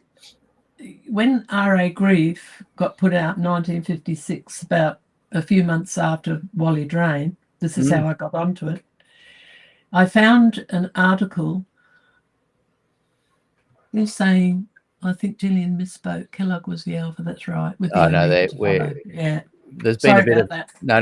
There's a bit of chat about that. Originally, Kellogg was seen as the Omega. That's what Ellen White was intending, but Des was considered the Omega in the modern times. To the power of 10. Yes, exactly. So the Adventists like to just bring out the word Omega. Who knows, Gillian? You and I might be the Omega now.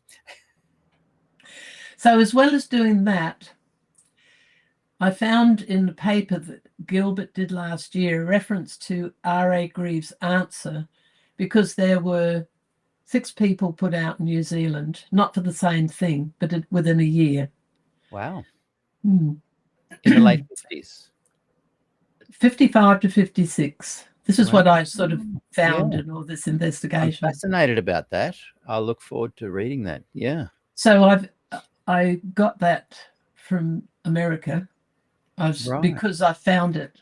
I thought Gilbert might have this in his footnotes, because he mentioned it in an article he wrote about Heppenstall in Spectrum last year. And I remember that. So I went looking into footnotes.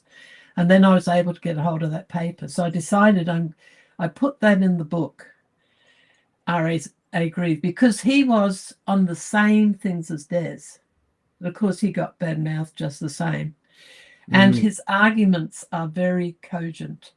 So for somebody who wants to read the argumentation from the Book of Hebrews, etc., they'd find that very helpful. And then the other thing, now how did this happen? I was talking to Mary Trim. Oh, wow. And she helped me with some of the people with Grieve.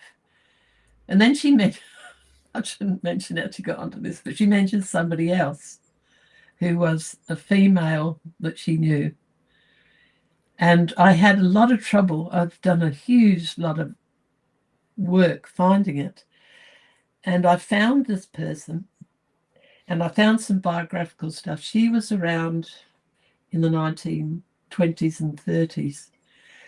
And she came from New Zealand, another New Zealander that got put out. Do you want to hear this story? Have you got time for it? Yes, yeah. I can tell you when I come on next time. No. But I'm doing that as a brochure. Now, that's about... All right. Do you want me to tell the story or do it next time? No, do it. Okay. So I found her, and then somebody had done the genealogy, not her family, but I found her husband's name. And then when I was looking for stuff on him, I found that what the husband wrote, and ultimately what she wrote, because she was the originator of she was very bright, was on Dale Ratzlaff's Truth and Fables, a place that I wouldn't look. So I downloaded that. I didn't want to put it in the book because it's a different type of thing that I'm dealing with. It's way, And anyway, the book was 580. It was a very big book. It's the biggest one. So I didn't want to put any more in. But I've done the brochure. It's being proofed at the moment, and so is Greaves. I've done them as separate files, which I will give to you, and anybody who wants it, can get it. So that is a fascinating story. Her husband, whose name was I get it mixed up, Vowless, and it's quite a rare name, was an independent missionary who came back to New Zealand, but he was a Sabbath keeper, an independent Sabbath keeper, not an Adventist. And the Adventist staff asked him to preach, so he started preaching. Then they asked him to become an Adventist, so he became an Adventist. Anyway, she was with her mother and sister. Her name was Monica Ching from New Zealand. They went to Australia. She was at college in 1925, maybe 24 and 25. Now I've done a map of all the stuff in this book because I've got Ron Numbers stuff, an interview that Rob Wolfgram did with Ron Numbers, which is fascinating. So it's a lot of different people being put out for different reasons. Right, yeah. But it's stuff that's never been published. Yeah. Now, so she goes to college. Now, why was I telling you that about Numbers? Trim? Oh, she's there when Prescott and Fletcher are there. Oh. And she overheard her mother in Sydney talking to somebody who left the church, telling all the problems about Ellen White and the problems with the doctrine. So she not only goes there, she ends up going to PUC Walla Walla, Loma Linda in the late 1929 and 30. Then she comes back, she teaches at Avondale for a year. Didn't really like it. But while she's in America, she goes and talks. She's at St. Helena because of PUC, that's close by, and Willie White's there. She also talks to Leroy Froome, and she gets evasive answers about Ellen White, and not just evasive answers, porkies. Wow. So she goes back to Australia and she finds the climate the same, and she's present. I found what biographical stuff I could, and in the brochure I've got it in the middle, marriages, births, and all this sort of stuff. And also stuff, she wrote a couple of articles for the Australasian Record, and she mentions people like W.G. Turner. So wherever she went, she's asking questions about all this stuff. Goes back to New Zealand, then she marries this Robert Thomas Vowless, who's the ex-ministry who's become an Adventist. So she asked him to go to the library. This is probably mid-1930. And he starts reading all the stuff about Ellen White. And they both wrote stuff, and it's on Truth or Fables. On the last website. Name is Vowless. It's M Vowless and R-T, or R Vowless. Right. And the fascinating thing about this, all the problems with Ellen White, the health, the possible epilepsy, the plagiarism, all that we know now, they knew then. Fascinating. This is Grieve and those guys. 1930s. Yes. 1930s. Wow. What was it? How do you spell Vowless? I'm just typing that in. Vowless. And it's So I know you'll be excited about this, but yes. it's being proofed. Wow. I So should get it's it within a couple of M weeks. vowelless, is it? Yeah, but look for R vowelless on Truth and Fables. It will come up. Oh, there it is. I spent many hours. The getting White the Elephant of information for this. Adventism. That's it. I'll look forward to reading that. Now she's very bright. Wow, look at it. And she taught. Who's very bright? The wife. She's the one who's got him to do the work. So Right. I put her stuff first in this brochure. Then I put all the biographical stuff I could find, like articles and marriages, deaths, and all this sort of stuff. Yeah. And then I put his stuff. It's in 2 parts. Oh, wow. That's amazing. Thanks for that. I'll send it to you, and Yes. feel free to offer it to anybody. But that's the key thing about it. Yes. What they knew in 1930. Yes. And see, this is my point. Yes. The problem, the leadership. The progressives can't say anything because they just lose their job. Yeah. And the leadership are guilty. Yes. Because they keep hiding this from people. Yeah. And if only they'd admit it. Yeah. It would be fine. You could carry on. Yeah. It's interesting, the approach of the Mormons, when we're a bit behind them as far as YouTube channels go. They're way ahead of us in their former Mormon, kind of like our former program we've got going here. And I remember watching and looking into their stuff about 20 years ago. They took that approach of being more open at a leadership level, and then and it didn't really impact people leaving the church anymore or not. I think people appreciated that they're just being open about it, openly admit a lot of the stuff that they were previously covering up. And I think the Adventist church needs to do that too. And see, I'm not anti-Ellen White. I pretty much take that as viewpoint, but I came into the church with the post questions on Doctrine Minister, and he taught me the very light version of Ellen White. She was a good Christian and so on.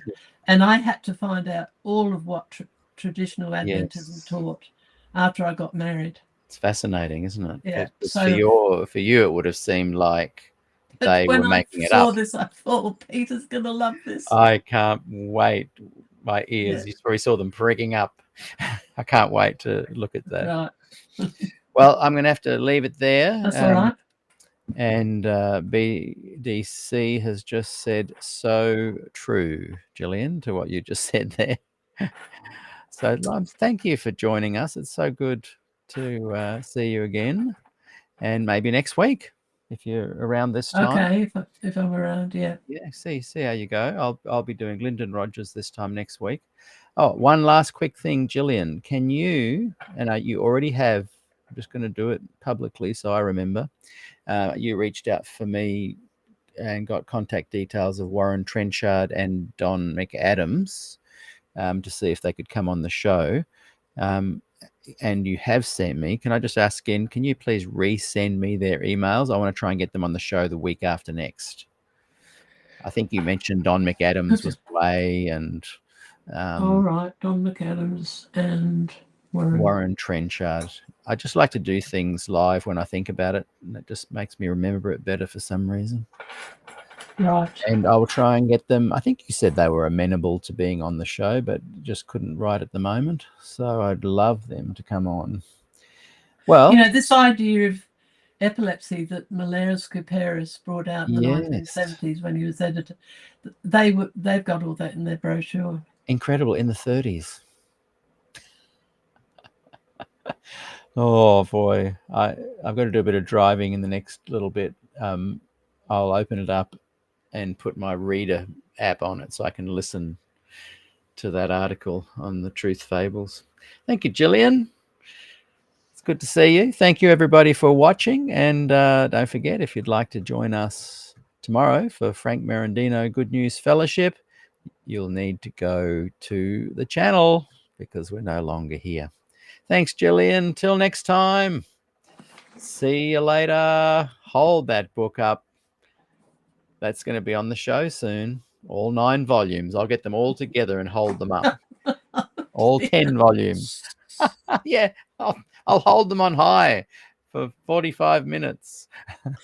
Now, I want to make clear that my big purpose in doing these books, as Bob Wolfgram, who has read over half of them, he's a patient man, they're redemptive.